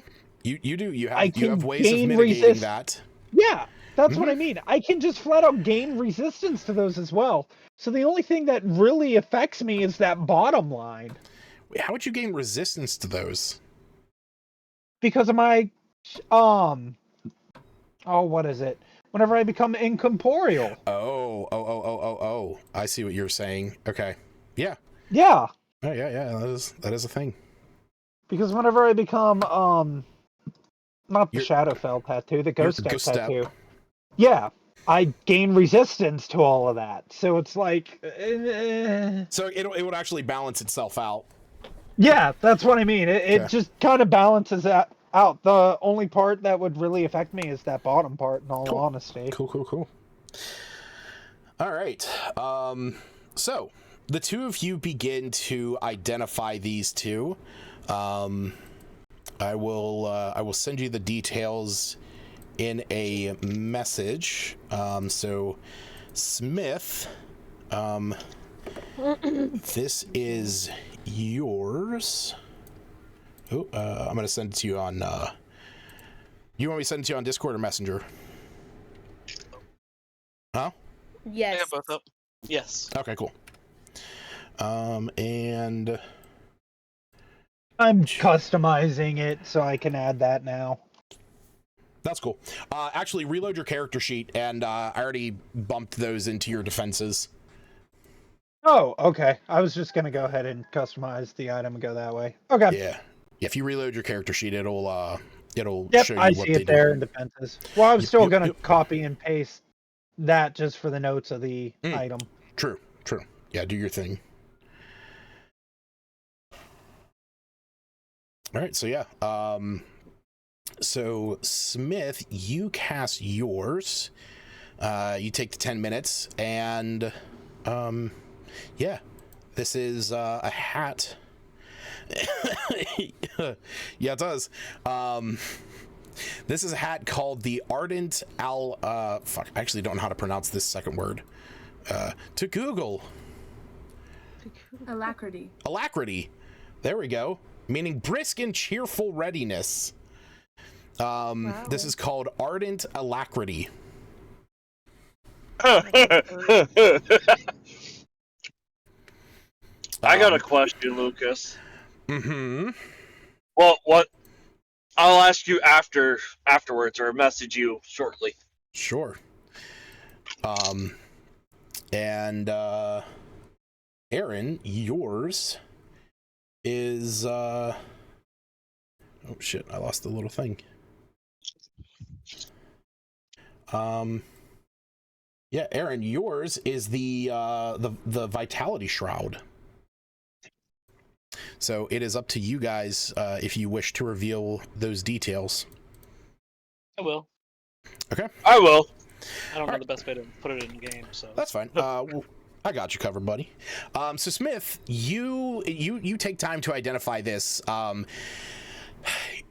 As you are spending this time, you get the sense that this hat possesses the power to cast the haste spell. Now, you're aware of the haste spell. As a wizard, this is, not one that is lost on you. It's a fairly powerful spell, even with its only being third level, allowing someone to get a double their movement speed, a bonus to their armor class, an advantage on dexterity saves, and granting an additional action that can be used to do an additional weapon attack or dash, disengage, hide, or using an item. The thing is that the drawback of haste, and that's that when the spell ends, the target can't move or take actions for one turn, as lethargy, a wave of lethargy sweeps over it. But the thing about this hat is that it has the ability to do this, but you feel there is a price to be paid with this. And that is that the wearer has to sacrifice some of their own speed and dexterity. Mechanically, Ardent Alacrity, you sacrifice 1d6 of your dexterity score, focusing your power on an ally you can see, casting the spell haste on them without using a spell slot or concentration. And then as you are identifying this hat, kind of a very similar thing. This hat, you get the name Vitality Shroud, and with that you feel that it provides life, it provides some sense of aid and protection at a similar cost of your own life and protection. This hat, the Vitality Shroud, you sacrifice 1d6 from your Constitution score, granting the same number plus your spellcasting modifier of temporary hit points and a +1 AC to up to 6 allies you can see within 60 feet. Is this Dex and con hit like permanent, or is it like just while the spell lasts? So Where? The item doesn't describe that, so any effect when you do this is that you are sacrificing that, and those effects are mitigated when you take a long rest. Oh, okay.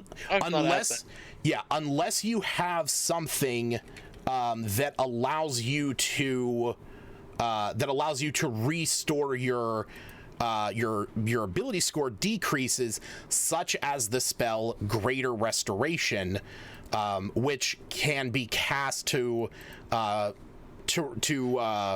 end the effect of any reduction to a target's ability scores. So the only thing to keep in mind with that is actually, Albina could take that. She is a high enough level cleric to be able to take that. I can So take now this I got a one. question for you, Lucas. Yeah. Oh, wait, it's With not the sneaky. Amulet of Health, Uh-huh. how would that work?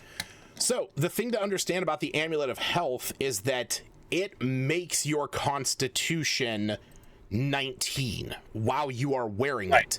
So for example, let's take you, for example. You's base Constitution is 10. If he were to use the Vitality Shroud, and I'm going to roll a d6 here just to see what it does, 5. So your Constitution modifier, or your Constitution would go down to a 5. But because you're still wearing the Amulet of Health, you would still retain a 19. But if your Constitution modifier ever drops, I think, to 0, you are dead outright.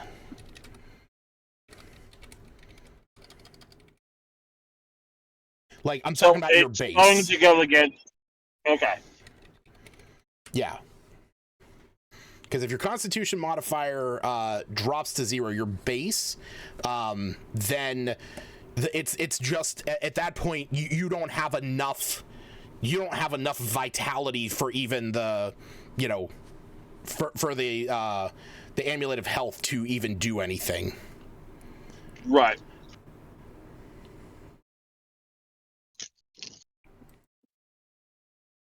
All right. Okay. Where'd you find it? just here in the captain's quarters. And if you guys want the hats, I'll gladly hand them to you. Smith, when you look over where me was talking about, your detect magic, with that, you see that there is divination magic over on that table. On the table? Mm-hmm. What would that mean to me? Like where the papers are. So divination magic is the magic that reveals things, reveals secrets, informs, and shows truths. Okay, can I check that out? Yeah. As you head over there, you see that the grungy the grungy piece of paper that looks blank has divination magic to it. Huh. That looks blank. Mm-hmm. It's from every angle it's blank.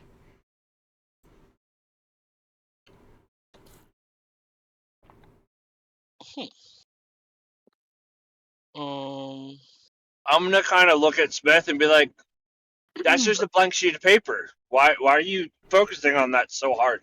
It's got divination magic on it. Is that right? Yeah. Okay. So, do you think is it on all somebody's papers? hiding something on that sheet? Perhaps. Maybe. Actually, Smith, you know that if that was the case, this would be illusion magic. If they were hiding something? If they were trying to hide something, like if they had hidden something on it and cast a spell to hide it, that would be illusion magic. And what would divination magic lead me to believe? Divination magic would be something to reveal. So it could show you something. would dispel magic be something that I would want to do on that, or no? Would that just get rid of it altogether? Like, I mean, you don't know exactly what's on there to say exactly, you know, what it is that you are removing. can I cast identify on the paper? Yeah, you can do that. Look at that. I'm gonna use identify. Tell you what I'm doing. Then I'm using Just identify. fireball it. Go crazy.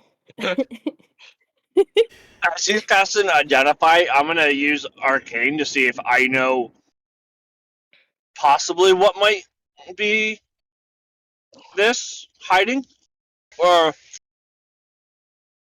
whatever. So you want to make an Arcana check to see if you can figure out, you know, what this might be hiding. Yeah. Okay. Go ahead and roll an Arcana check. What's that, Smith? You said it's not hiding anything, right? Yeah, I mean, again, you detect divination magic, which is the magic that can reveal information. Illusion magic would be the magic that hides information. So I guess I'm trying to figure out what is missing on the paper that is potentially showing the magic to Smith.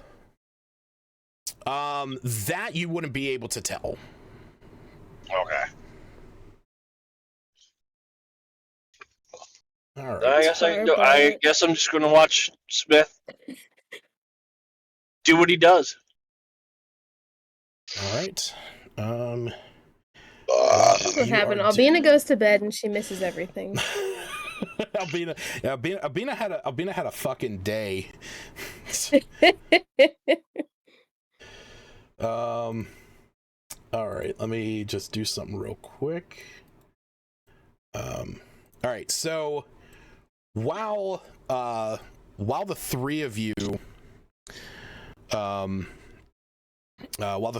are up there in the chambers, waiting for Smith's spell Chambers of Secret. Yeah, up in the captain's chambers, waiting for this to this information to reveal itself and to identify itself. You guys hear a kick come from below you guys. Cephtus, you are searching around the deck yourself, correct? Mm-hmm. Okay. So we'll say that you've started to mill about, and the room that you find yourself in at this moment, I just dragged the charging part of my Apple Pen across my screen. That made me cringe. The room that you have found yourself in is the magazine room, that the chamber that holds the iron balls, the ballista bolts, the various armaments that are used to defend this ship. And as you're, digging through them, kind of, finding what, going through as much as you can, two of them stand out to you. Do me a favor, roll me a D100. Okay.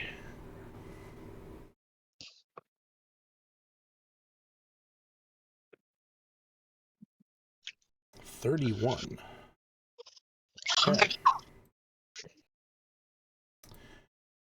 Here we go.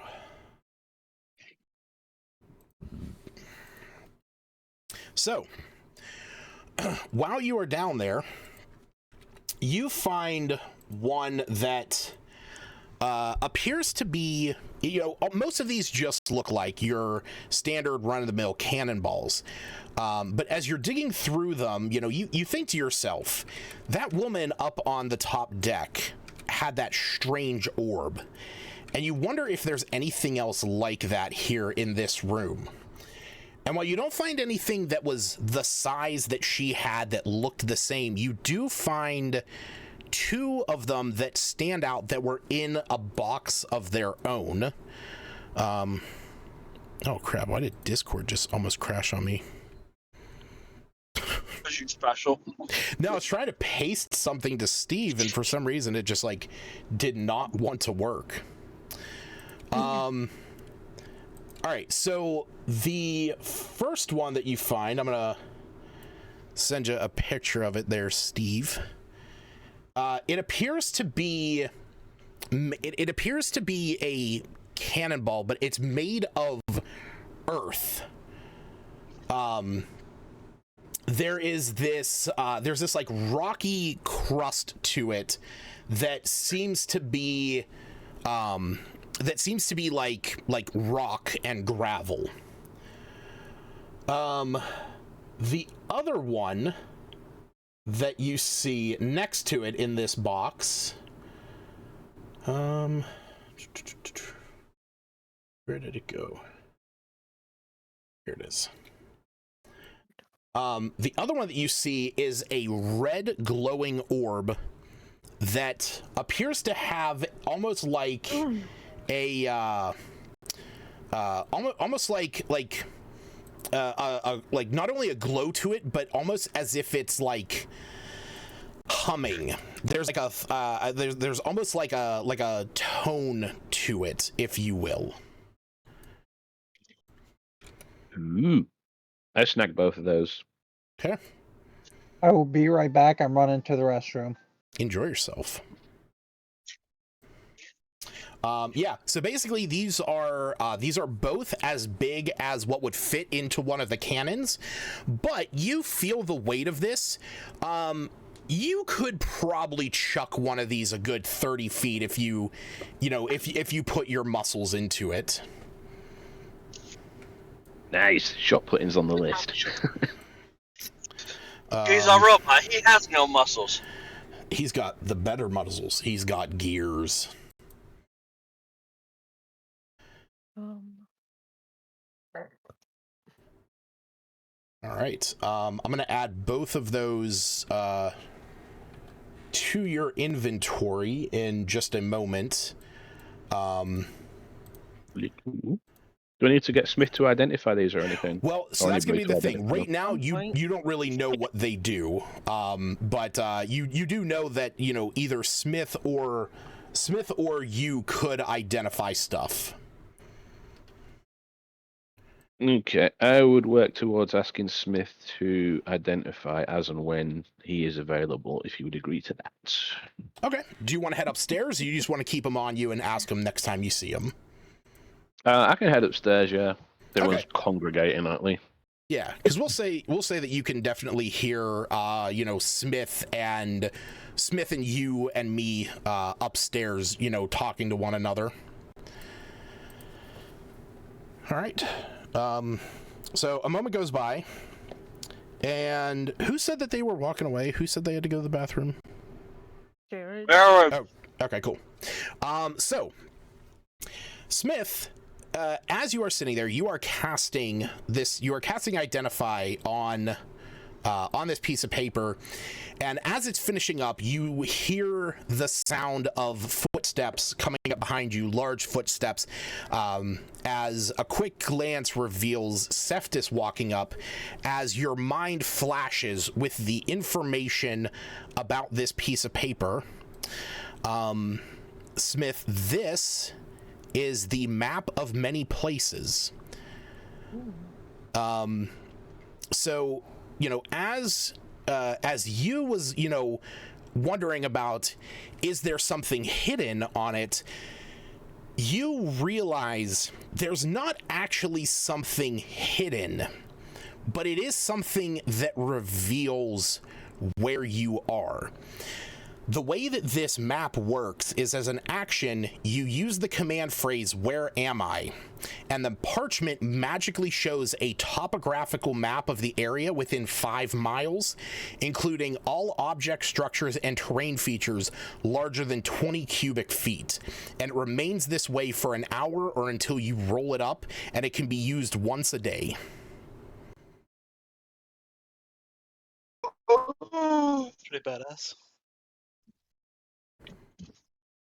Smith will keep that. Smith tell you about Yeah, that. I'll tell you about that. So what does it do again? It reveals objects, everything over. Yeah, Yeah. basically, when you say "Where am I," it magically draws out a topographical map of a 5-mile radius, including object structures and terrain features larger than 20 cubic feet. So if you were to use it right now, it would show you the ship that you are on. It would show you the lighthouse and stuff like that. But it just shows objects that are bigger than 20 cubic feet. Is that what you said? Right, yeah. Objects, object structures, and terrain features. And the thing to keep in mind is that if we look at this map, where you guys are currently at the Tower of Storms, one of those hexes is 5 miles. So that is kind of the amount of space that you would be able to see is anywhere within one of those hexes. Nice.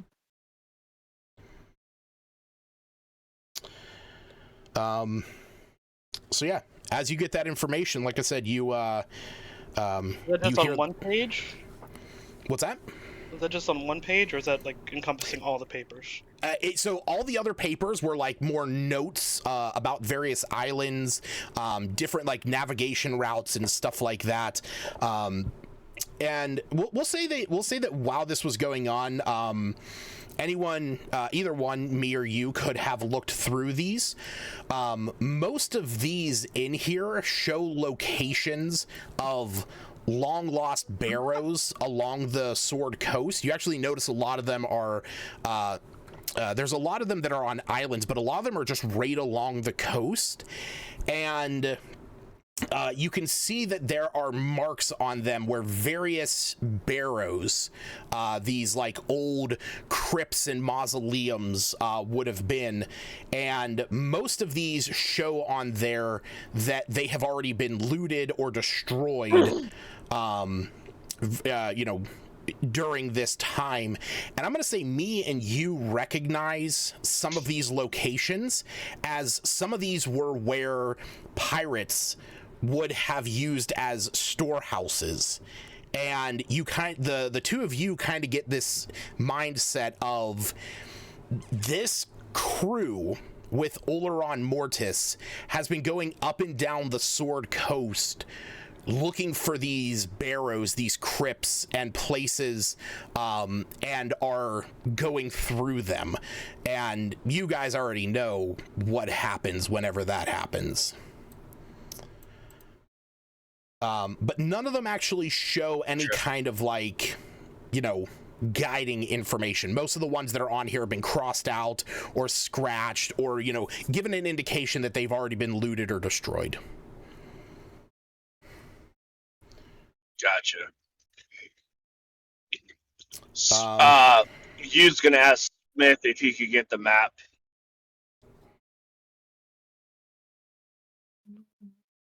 You tell Smith that he could put good use to that map if he's okay with you having it.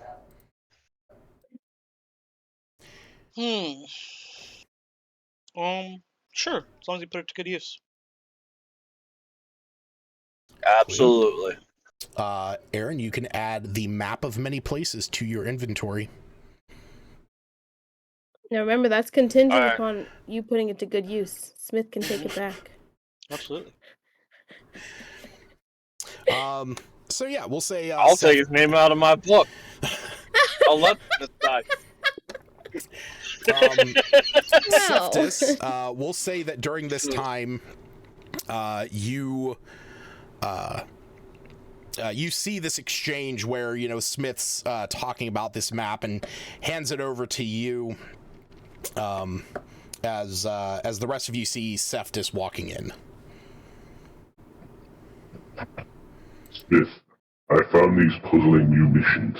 Would you help me identify them? Sure, Seftis. I'm sorry, what did he say? He found these what?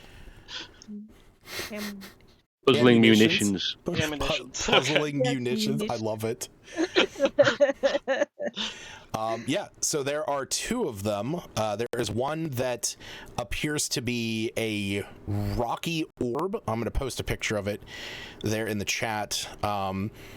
It looks almost like a cannonball, but it's covered in rocks and gravel and dirt. And there's another one that is red with an energy encasing it. There's a bit of a hum to it. Pretty rocks. So which one do you do first? Assuming Yu's going to offer to do the other one to help out. Okay. That would be appreciated. I'll do the glowing one, I guess. Cleo. Bottom one. All right. So that is going to be 10 minutes. Iluna. Yes.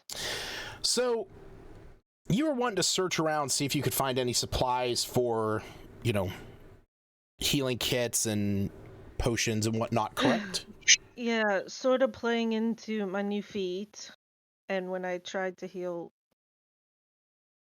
Bard, kind of getting a sense that she maybe can replenish things on her own, especially the healing kit. I wasn't exactly sure how, like, I don't have the other two kits, but I can still have proficiencies when looking for or coming across or Right, because that's more based off of your knowledge. it becomes a new knowledge base, not just I can use the kit, but I can not find poison, but if I come across poison, I'll know how to handle it, and or I guess the same with the herbs and the alchemist. I don't even know what alchemist supplies are specifically, but Iluna Alchemist suddenly does.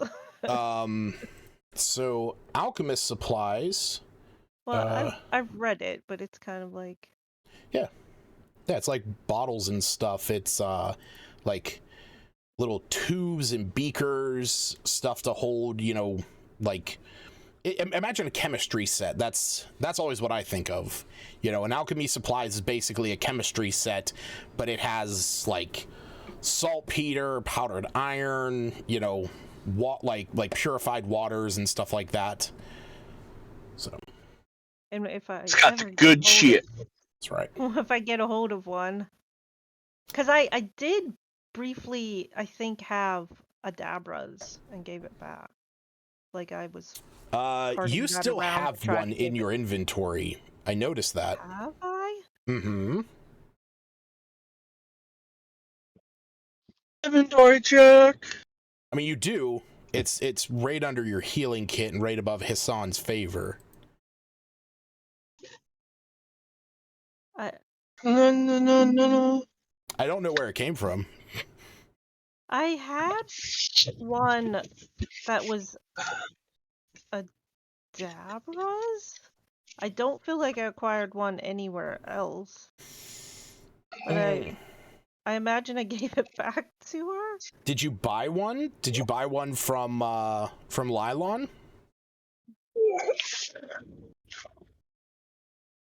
For some reason, I feel like you bought one from Lylon. That one. It's been so long. I do have one, or well, cool. Now apparently I know how to use it. But yeah, just kind of working in the idea that she's getting a sense she has these new abilities. Alright, I'll be right back. Yeah, buddy. Excuse me. Wanting to look around for potions and bits that might help go into the healing kit to make another set of them if possible. But I keep saying I wanted to chat to the Ember guy, Ember Lost, and maybe he'd have an idea where that type of stuff would been stored? I will say that if you ask Emberlost, if you would have asked Emberlost where it was, he does not know the contents of the ship. Well, that's good to know. Yeah. If they rifle through his ship. I have returned. Welcome back. I guess I would try and look for places that might store those type of things. I don't Yeah. know. She Yeah, we'll doesn't say- know her way around a ship very much. So yeah, we'll say, you know, you start looking around, and you know what? We will say that you check out one of the rooms that is actually fairly close to where you are hanging out right now, where the hammocks are. You think to yourself, you know, where could I find something, you know, towards healing? And as you start to look around, you realize that the room where the flesh golem came out of actually has a number of surgical tools. So when you peer into there, you can actually see that there are a number of things in here.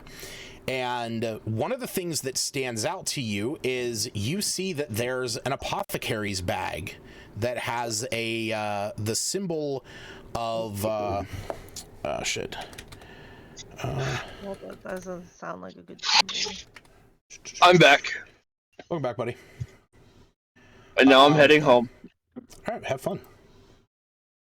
I'm trying. So you see that it has a symbol on it that is a kind of a, it's almost like a bastardization of the abjuration and evocation school of magic sigils, but on top of that there's also these like angelic wings. This is just a general symbol used by practitioners of healing. So this is a this is essentially just like a, you know, a large, you know, case that supplies would be kept in. I was just out thinking of, what was his name? Oh, I Say forgot my his name, say my... The guy in Lylon that she hung out with briefly. You are talking about Marigold. Yeah, I could only remember the gold part.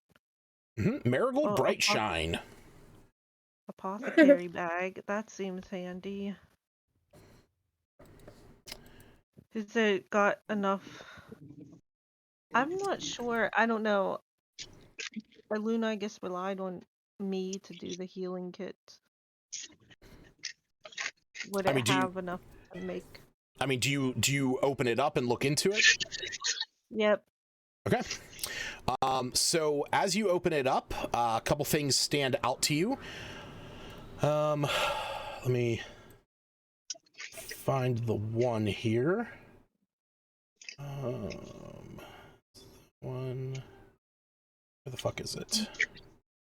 One is the loneliest number. So what you see in here, you see 4 bottles. Well, you see 3 large bottles in here.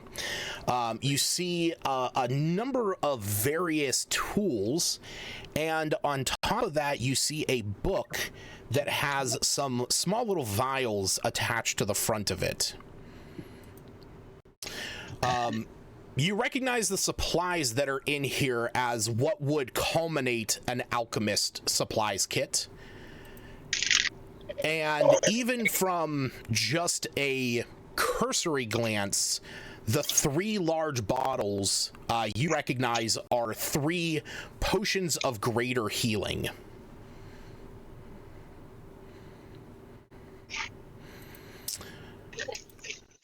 Elena's gonna end up being some kind of weird doctor by the time she's done.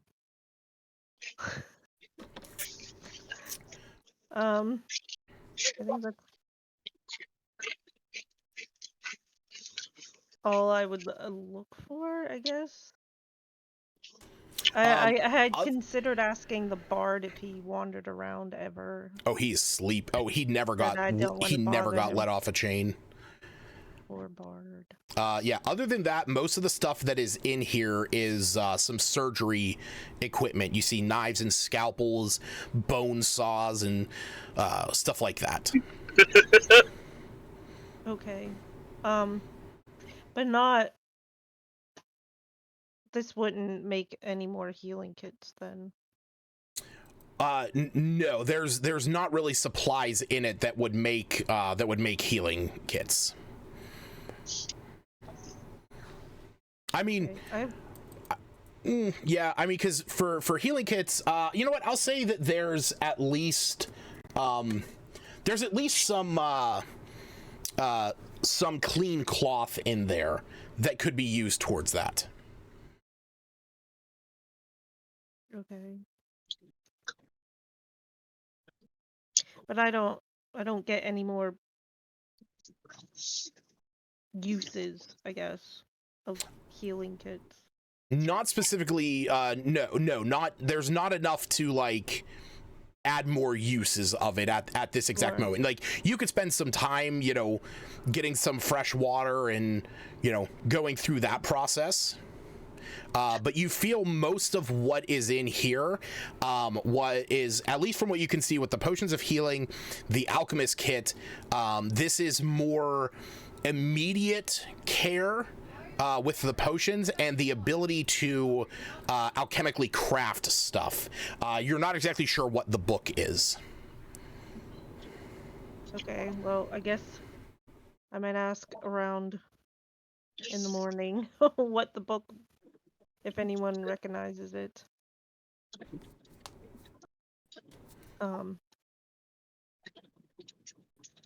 So, I mean, you don't open the book? Oh, you said she didn't recognize it. I assumed. I mean, I sent you a picture. I just sent you a picture of what it looked like. So, I mean, I did not notice that notification. Yeah, I sent you a picture of what it looked Okay. like. It doesn't say like, oh, this is the book of X, Y, and Z. No, it's a leather-bound book with 2 vials attached to the front of it. Okay. Yeah, she would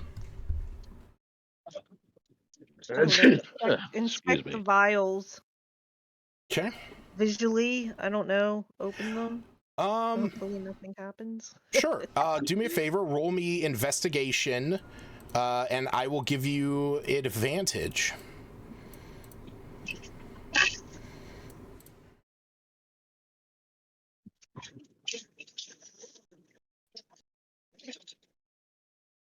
Wow. One of them is quite high. So looking at these, you recognize them as 2 vials of antitoxin. Oh. So, which will gain you advantage on saves against poison for an hour. And so, as you look at these, pop them off, smell them, and get that sense of what they are, you open up the book to the very first page, and inside you can see on the very first page is the title of this. This is the Serialized Journal of Medicine. And as soon as you crack open that front page, it almost like you feel a strange sensation from it, as from about halfway through the book, the pages open up and you hear a voice come from it that says, "Greetings. Are you in need of medical assistance today?" Not currently. Are you suffering any ill effects? A wavering of the head? Any illnesses? Baymax, please. I'm sorry?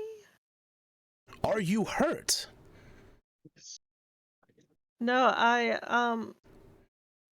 The stammering in your voice claims to me to think that you might have some head trauma. You might want to sit down. I can't believe I'm talking to a book. That's all.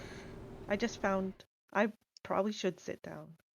That would be a good thing. You don't want to hit your head and accident. You don't want to fall and accidentally hit your head. Head trauma is one of the worst pains that you can have, and on top of that, it affects your ability to act and function normally in society. It's true. I've had all sorts of physical ailments in this past month or so. Well, if you wish to describe your symptoms to me, I might be able to prescribe you some antitoxins. I could provide you with information to craft whatever it is you would need. I'm good. I just was in this ship and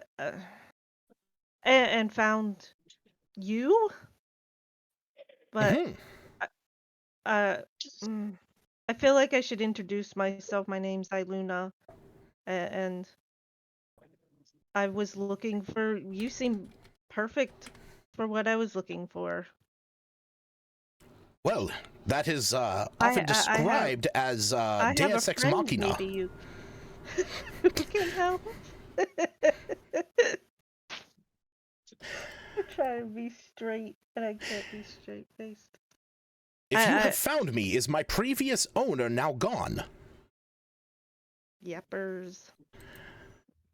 Then please scribe your name into the front of this book. Am I making a deal with somebody? If you wish to use my assistance, I just need to know to whom it is I am referring. Okay. Do you flip to the front of the book? Yeah. Okay. Is there a name there? There was. There was a name there that is being erased at this time, almost if magically, that was Eldra Lekai, the Flesh Renderer. Oh, good lord. So, somewhere Aaron feels a disturbance in the force as somebody signs a different book. Signs a special book. He feels... That's partially why she's signing this book, because somebody else had a special signing book that fits through her head briefly. But mostly because it talked to her, so cool, I'll make a pact. And now she's sold her life to the book. Me and books are best buds, hopefully.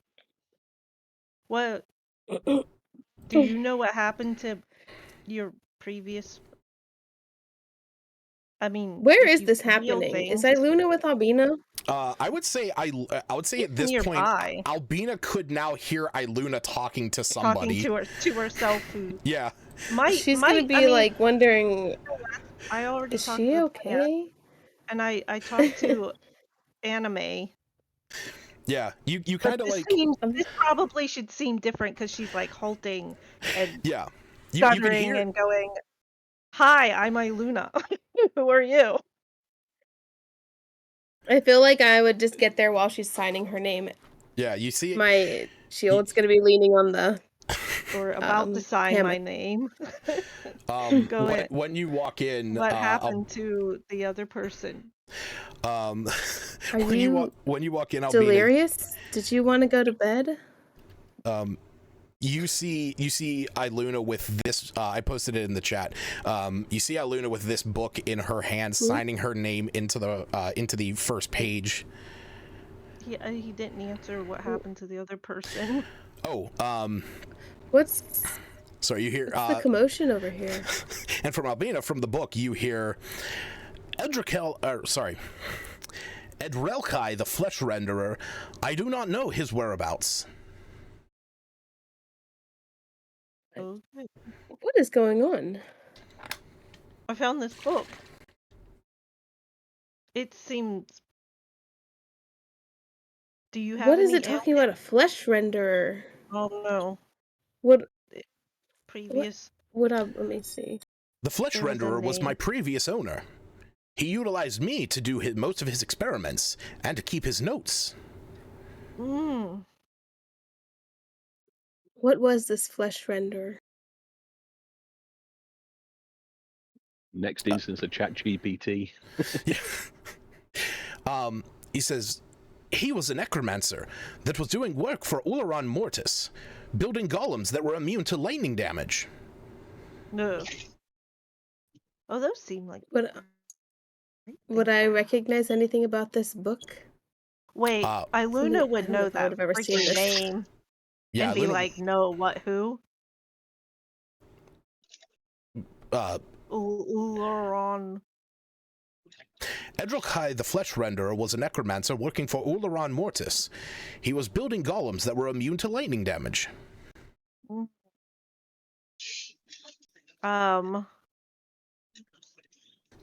Can I flip through the book, or is it gonna like stop me because it's trying to talk? There is nothing on the pages. What were you doing with that book when I... What's that pen in your hand? That's her pen. No, I'm sorry. What are you doing there? Hi, Luna.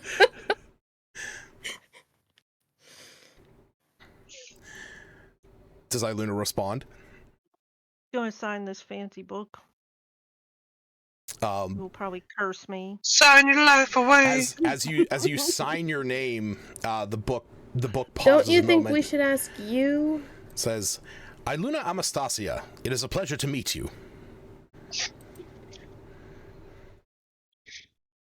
Yeah, what's your name? I am the serialized journal of medicine. Oh my goodness. I am here to provide you Okay. with information about medicines, procedures, treatments, ailments, and symptoms. Okay.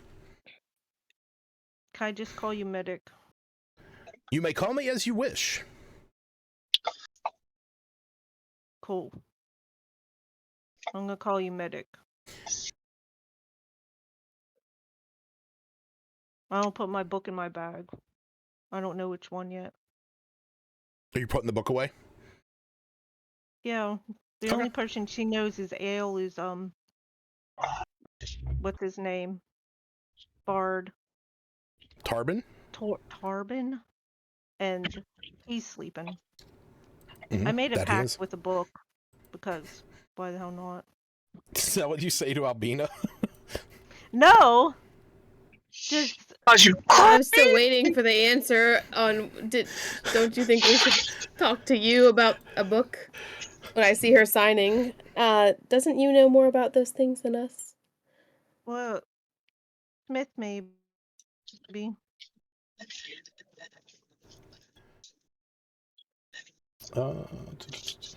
Medicine. Are we near Ember Lost? I mean, you guys are like right around the corner from him.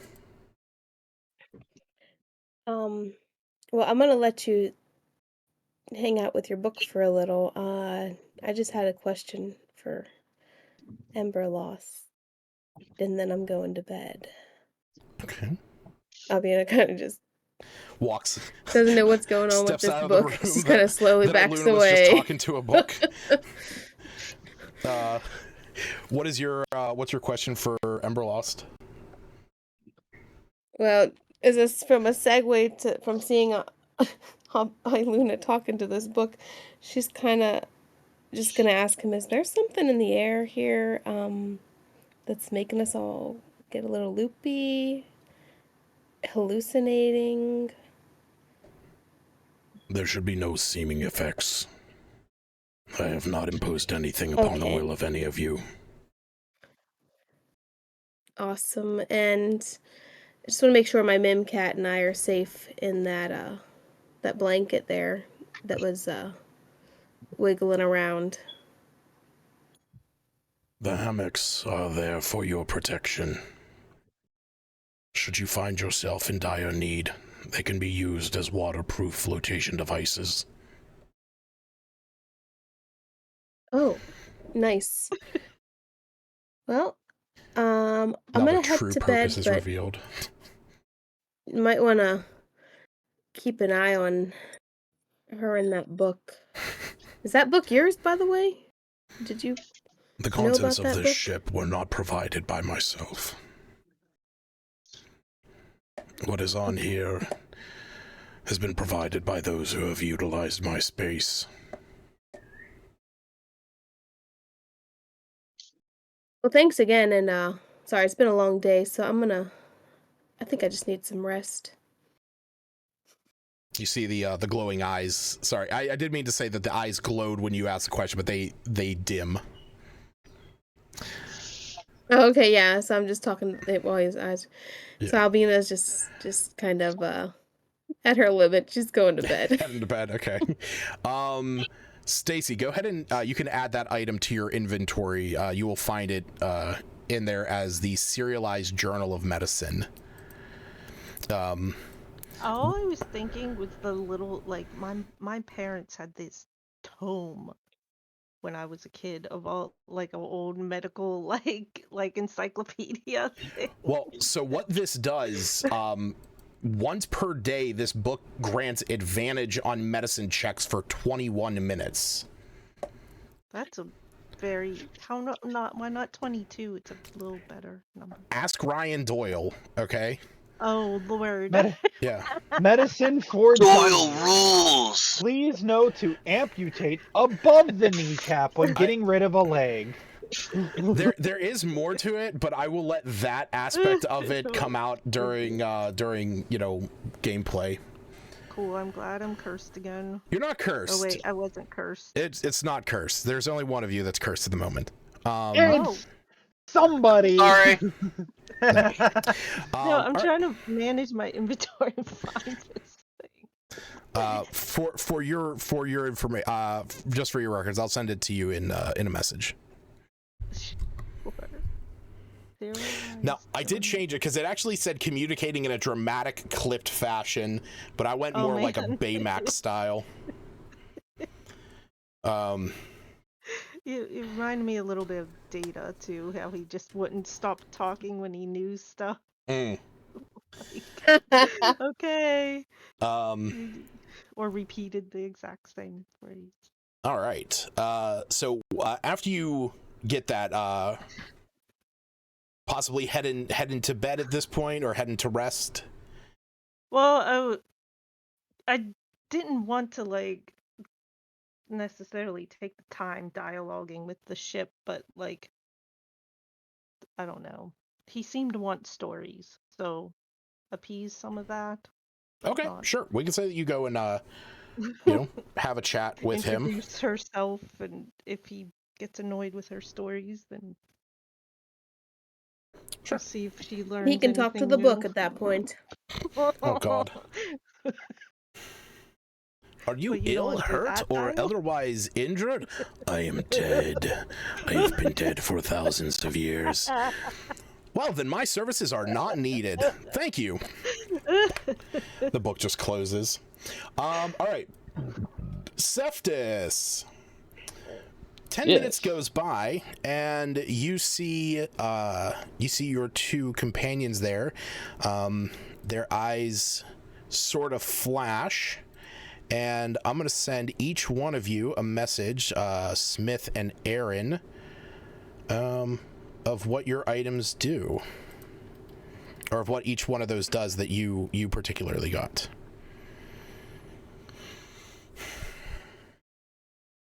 Oh, no. I just read the other half. Yep.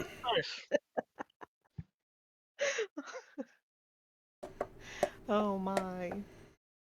All right.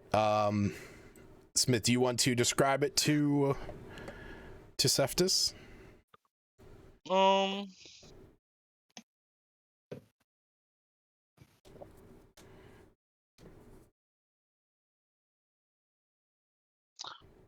just say, so it's like a cannonball, right? You said? Yeah, about the size of a cannonball.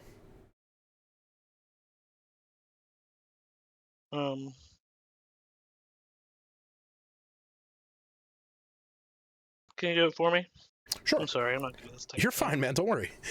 Yeah. So Smith, you take some time to identify this, and the information comes to your mind, and it is described to you, Cephtus, that upon this orb coming into contact with something, it bursts, releasing a chorus of celestial horns and flitting ethereal shapes.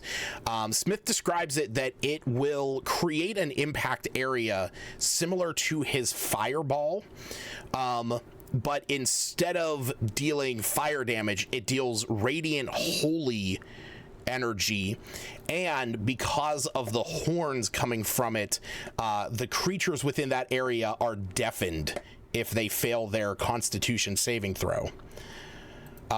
You can add to your inventory, I don't have it listed, I probably should list it as the Orb of, but you'll find it in the inventory as Divine Fury. Oh, no. That's a glowy one, yeah? Yes, that's the red glowing one. Yeah, be careful with that. Whoops. So here's the way that I think of it. This thing is like one of those, it's like a flashbang, but without the light. It's just that, like, it hits and just boo. Aaron, do you want to describe the one that you identified? You can tell him. I gotcha. So this one, the one that looks more earthy, more rocky, it is described as when this makes contact, wherever it hits, it explodes and erupts in a 15-foot cube, creating a 15-foot deep pit. Each creature within the area must make a dexterity save, and if they fail, they take bludgeoning damage and fall prone to the bottom of the pit. If they succeed this, they take half the damage, and they are pushed to an area outside of where the pit is. So the area within a 30-foot radius sphere, it centered on where this impacted, is then considered heavily obscured as a cloud of dust envelops the area. You can add this to your inventory as well. This is called Excavating Earthquake. Those are terribly entertaining. Yeah, so... Do they speak to me, or can I sign any of them? They do not. Well, now I feel left out. I know, I'm sorry. Luna's always talking to things that can't actually. Well, I mean, the one technically is kind of like humming, you know, and like putting out this like very faint kind of like celestial, you know, Oh. Yeah. There you go. We can just be humming in the night with each other.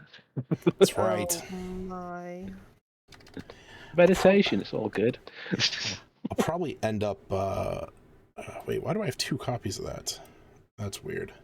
I think I might need some clarification exactly what I'm adding to my inventory with what I. You are adding the Serialized Journal of Medicine, 3 potions of greater healing, an alchemy supplies, and 2 vials of antitoxin.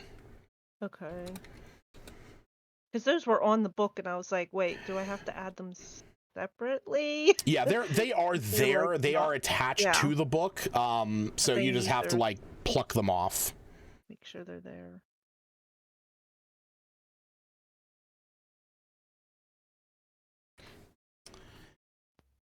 Okay. All right. So after all of that, I think.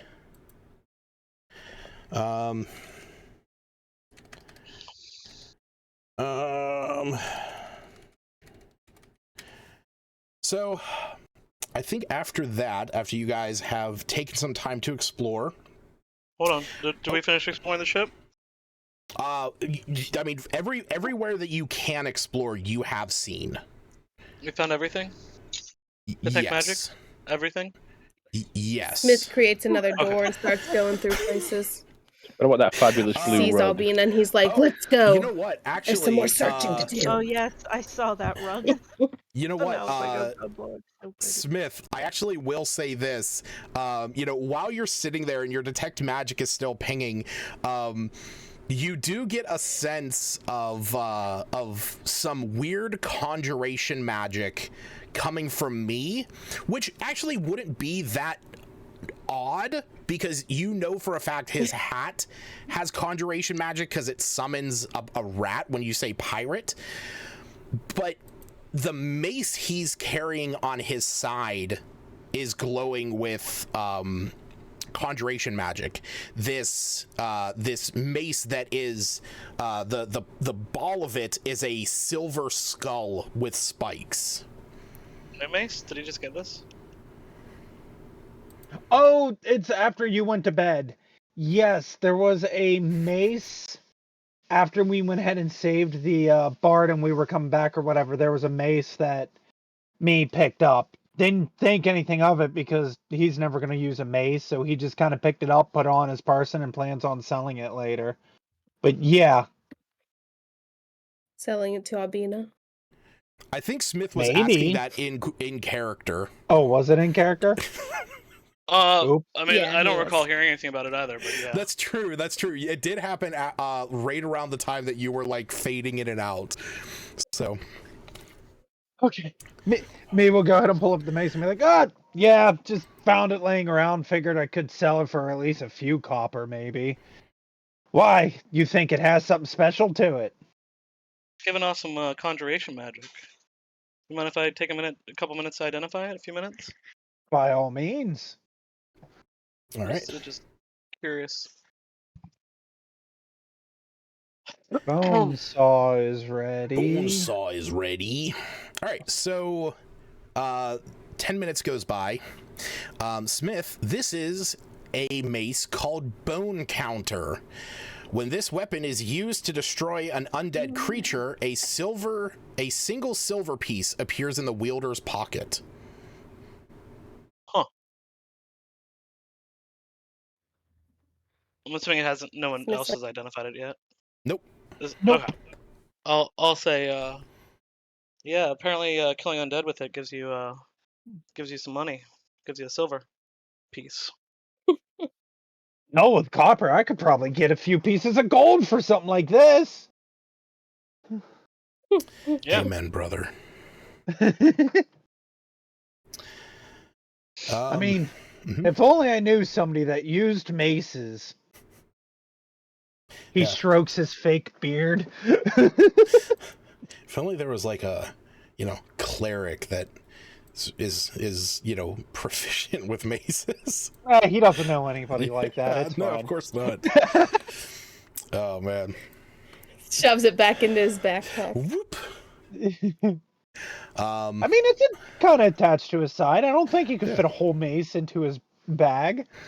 It's there. It's visible. Yeah, It's there. It's definitely You'd be there. surprised how many weapons you can fit into a backpack. Okay, listen. All right. If it's a bit holding. So we will say after that, after scouring the ship, seeing what it has, other than the handful of foodstuffs that were on here, some crates or some barrels of water, the general generic supplies that would be expected to be found on a ship, stuff that me and you just kind of this is expected to be here. There's really not much else that you guys are able to find. So as you guys are getting ready to finally rest this night, as you sit adrift the sea, Iluna, as you can hear the footsteps of everyone, we'll say whoever's coming down to rest in the hammocks. Emberlost, you are regaling him with some of your stories, and at one point, he says, "It seems the crew has returned. Are you resting for the evening?" We all could use the rest. Is there a destination at which you wish me to go to? Oh no. Just out of game. Honestly, there was this inkling that would happen. Lylon? Or no? Thought we were going to go to that one place. Well, we got to go back to the One. tavern to get the rest of the people, and then head back down to Lylon. However, We told however, them they could go without us. Is Iluna gonna come over and ask us? Oh, no. she There's better. a way. The person that made the deal with the ship is currently in the I think captain's everyone's quarters where still he awake yeah. belongs. because we're I At don't this think. yeah, we're all at this Yeah, over here or if point, getting in you're bed. nearby. yeah, pretty You much. hear Albina like, "Hey, Iggy, make sure you get one of them. Those will save you if we capsize, okay?" Yeah. You see Iggy's already like scrunched into one. Because if everyone's nearby, I would find whoever's nearby. Oh yeah, Is pretty much Iluna everyone at still this talking point. to that book, you guys? Maybe send Iggy to get me and you or wherever they're Well, captaining. Oh at. yeah. Okay, no, that's a good call. Yeah, so yeah, me and you, as everyone is starting to head around, Iggy comes up, says, "Hey, Iluna was saying she wanted to talk to you guys, something with the ship." All Better right, not be messing with our ship. let's go see what the damage is. Albina asks Iggy to sleep Yeah. next to her little Kinky. rug over there. No, We're just friends.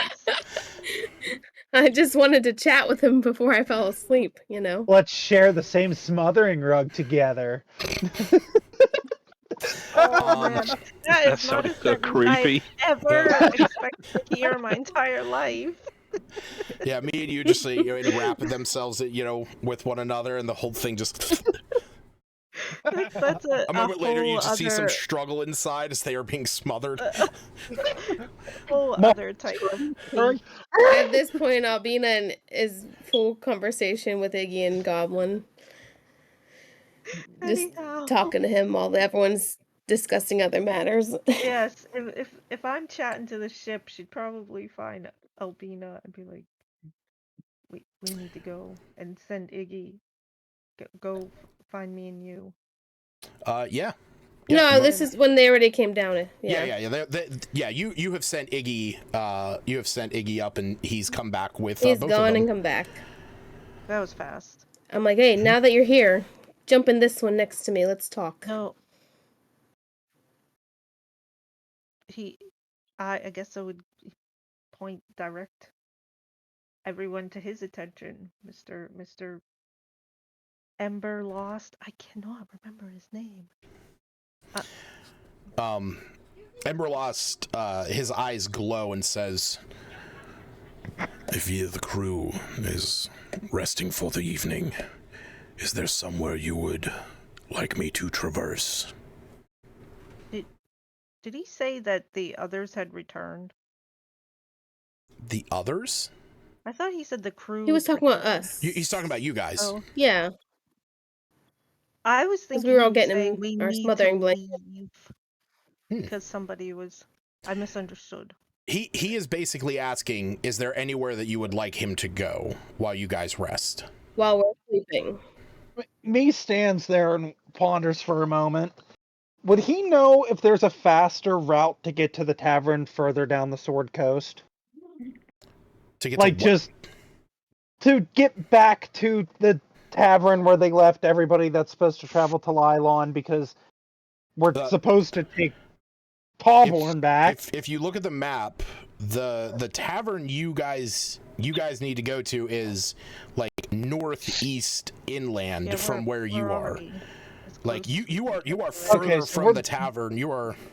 Yeah. Okay, so we are essentially about as close as we can get. Like, I'm trying to think if there was a way to where me would know about, like, just casually going up north a little bit, docking there, and going straight across, essentially, to get there, and then he can come straight back and then just take the ship down to Lylon. Unfortunately not. Yeah, there's until you get closer to where Lylon is. I know on this map it shows Lylon like, with a lot of ground around here, but like this, I know it's like right on the docks. docks. It's right on the coast, but yeah, like this area up here is more like forest and plain land.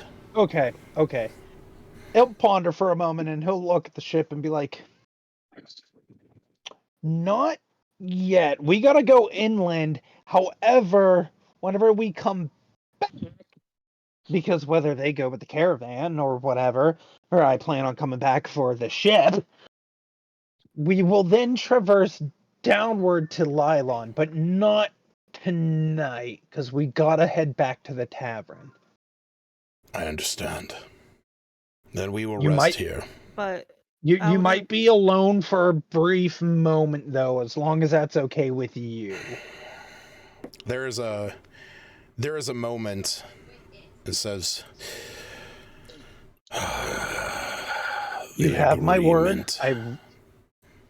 You have my word. We will return, and I will tell you more stories because we've made a deal. He looks at him and goes, "Did your civilization do blood pacts?" well, I think 24 Luna hours. would interject with. Okay, I'm trying to remember what we left the inn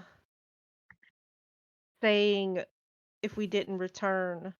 We literally have an NPC that has to go back to that tavern. Yeah, We you came to did. rescue him You to did. go back Yeah, there. you did actively tell the people of Phandalin, like, hey, if we don't come back, you guys head there in the afternoon. You guys still have Tarbin That Tool. Okay, that's the part I was trying to remember. I thought it was No, but the bards in the know. I morning messaged that they them. would. Yeah, the Yes, bar. but we Yeah, told them that we were bringing him back. We were sent to rescue him and bring him back to them. And that's Oh when wait, the no, I people. see what you're saying. The other group. I'm sorry. Yeah, Yeah. I was because thinking they meant yeah. because then the people that were taken to Lylon with us as well said that we need to prove that we're still heroes anyway. So No, yeah, I was thinking you meant the bards were gonna come out to Tower of Storms looking Well, for him, and I was like, no, I, no, we're good because I messaged him. no, we got to take him from the Tower of Storms back there, and then we can come back to the ship. I was thinking the. I guess we're thinking about two separate groups. I was thinking the group of Phandalin going to Lylon. I thought they were going to start heading off in like the late morning before we maybe got back. Because if we were spending 8 hours here and then we had to travel, we might not get back before they head off. They were So heading, I there was think, that. literally afternoon Okay. the Then next day. then we have enough time. And there's nothing to interject with. Then I just misremembered. clear. Like I said, I know we just got to take the NPC back to the tavern, and whether the people start going to Lylon, so be it. I mean, hey, nothing screams hero like showing up with an undead ship. All right, so Okay. so if I am to understand correctly, you guys will rest. In the morning, you will take Tarbin back to Wayside, and then from Wayside, potentially the party heading down to Lylon, and maybe me splitting off to go over and get the party. ship and take it down, or Yeah. me and you, or somebody, or anybody. Yes, Okay. because he is coming back for the ship. If he's giving 24 hours, me's gonna ask him, be like I said, I'm willing to do a blood pact with you to prove it. I mean, I don't have much to give you, but I will return. You have my word. We made a deal, and I've never given up on a deal. As he spits in his Where hand and is this extends it, and then Lylon? he goes ahead and opens up well, first he kind of digs through Yu's bag without you even consenting and pulls out a map, and then just kind of points down at Lylon. It would be down here, but we won't be going there yet, as I said. Then I shall meet you there. Oh. You know what? I like that Oh idea. no. However, can you stay off of the coast until he ponders for a moment, going, how can I get a hold of you? He goes, ah, perfect. He looks over at Ibina and goes, you can message anybody and everybody throughout the world as long as you can see them or you know who they are, right? Does that include Undead undead ships. ships? I mean, it Let just simply me says consult my it simply notes says here. a creature with which you are familiar. And he is Okay. technically a creature. Okay, Arguably then a reanimated Death Knight, yes. It's a creature. That's still a creature. are you familiar with how this works? As she says, yawning. My knowledge Me- of magics and the arcane is extensive. Good. Okay. Then you'll hear me in your head. So I understand. if we can convince you to just stay off of the coast for a bit until we get there, and then she can message you to come up to shore, that way we don't have people panicking, them trying to burn you down, you know, the normal stuff of what happens when a giant ship appears out of nowhere with essentially nobody on board. Then it is agreed. Pleasure doing business with you. He spits in his hand, extends his hand, quickly realizes that he can't move his arms or hands, and he just kind of wipes the spit off on you, and then he just kind of pats the dreadnought on what essentially would have been his lap and goes, we'll figure something out later down the line to make this less awkward for both of us.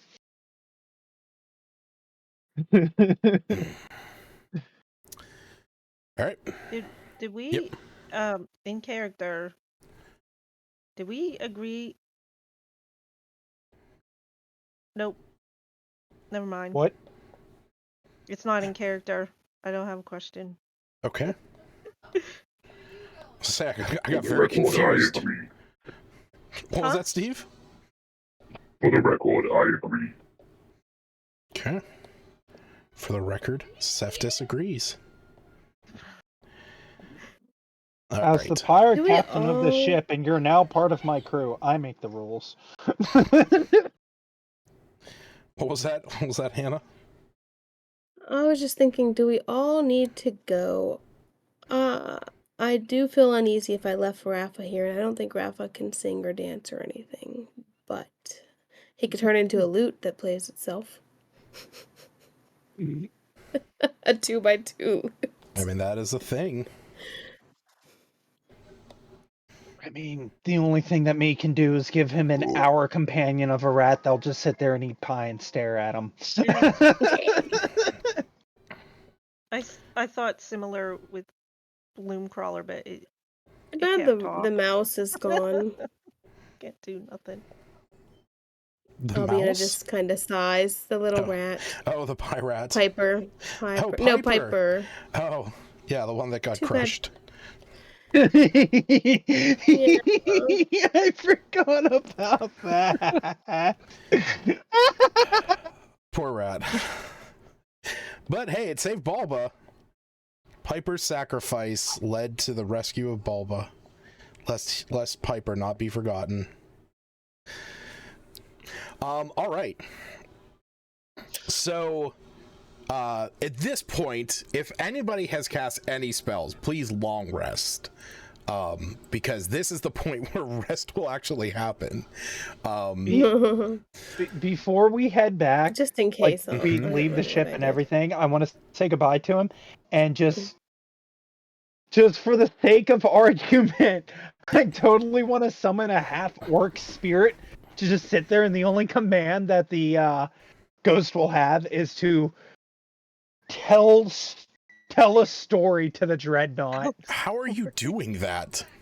I have a token of departed. Oh, you do. You do. That's right. Okay. A token of goodwill right there. All right. Better hope he tells good stories.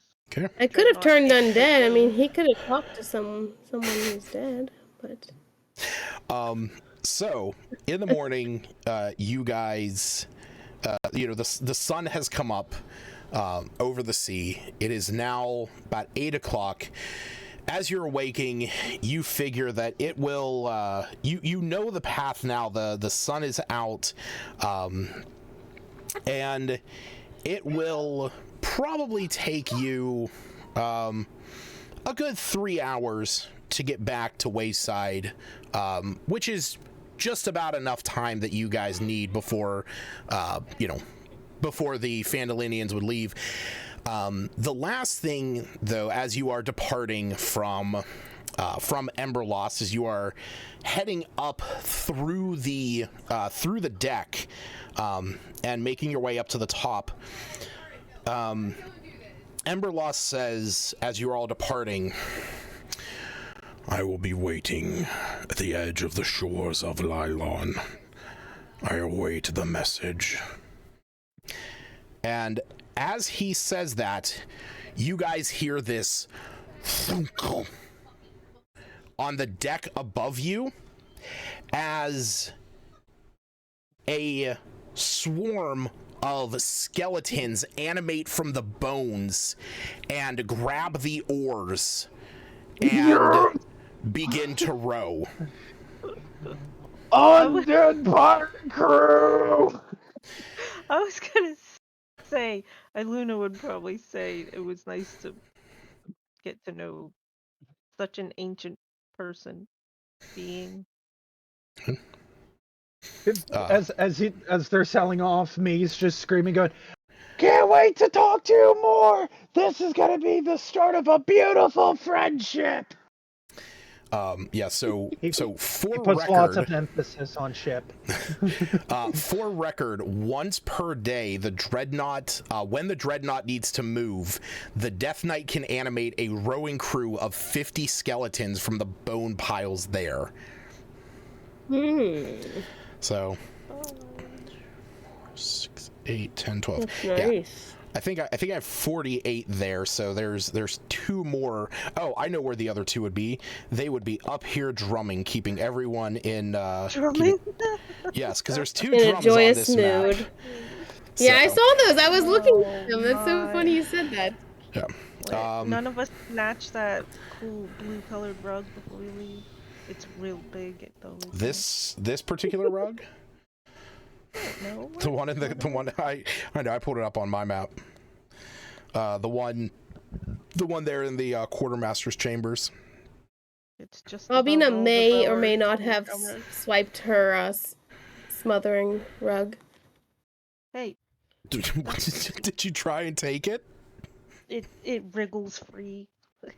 I mean, I'm trying to decide what if I have to roll stealth, sleight of hand, or I mean, are you? Do you want to take this? Are you trying to take this out? I would just feel it would be way too one large of my to fit in the smothering pack. rug. Yeah. Okay. As Part you of the attempt ship, part of the to crew. as you attempt to like take it down and roll it up, it does resist you and pulls away and tries to realign itself back on here. Oh, not wanting to travel. I see. All right. Well, keep this spot safe for me. I'll be back, and I kind of pet it. Yeah, it kind of like its little tassel that it's used to keep itself up. It like pats your hand. All right, so I know that it's only 9 o'clock, but I believe Jared was actually you said that you had to be out by 9, right? Essentially, yeah, because I still got to pack and plan all that other bullshit, because after scorching my hand, I got absolutely nothing completed as I came home, and it was already time to start. Gotcha. All right, so Shame on you. So we will call it that for the night, because I anticipated doing some narrative like RP stuff, and didn't realize it. I mean literally what we covered tonight was what I expected to do. Just didn't realize it would be this good, and I fucking loved it all. So everyone, go ahead and give yourselves inspiration. Yay! And we will call it for tonight with our next session on May 28th. I never took my inspiration off in the No long level run. up. But to those of you watching out there in Twitchland, thanks for hanging out with us, and we'll see you guys in 2 weeks. Bye.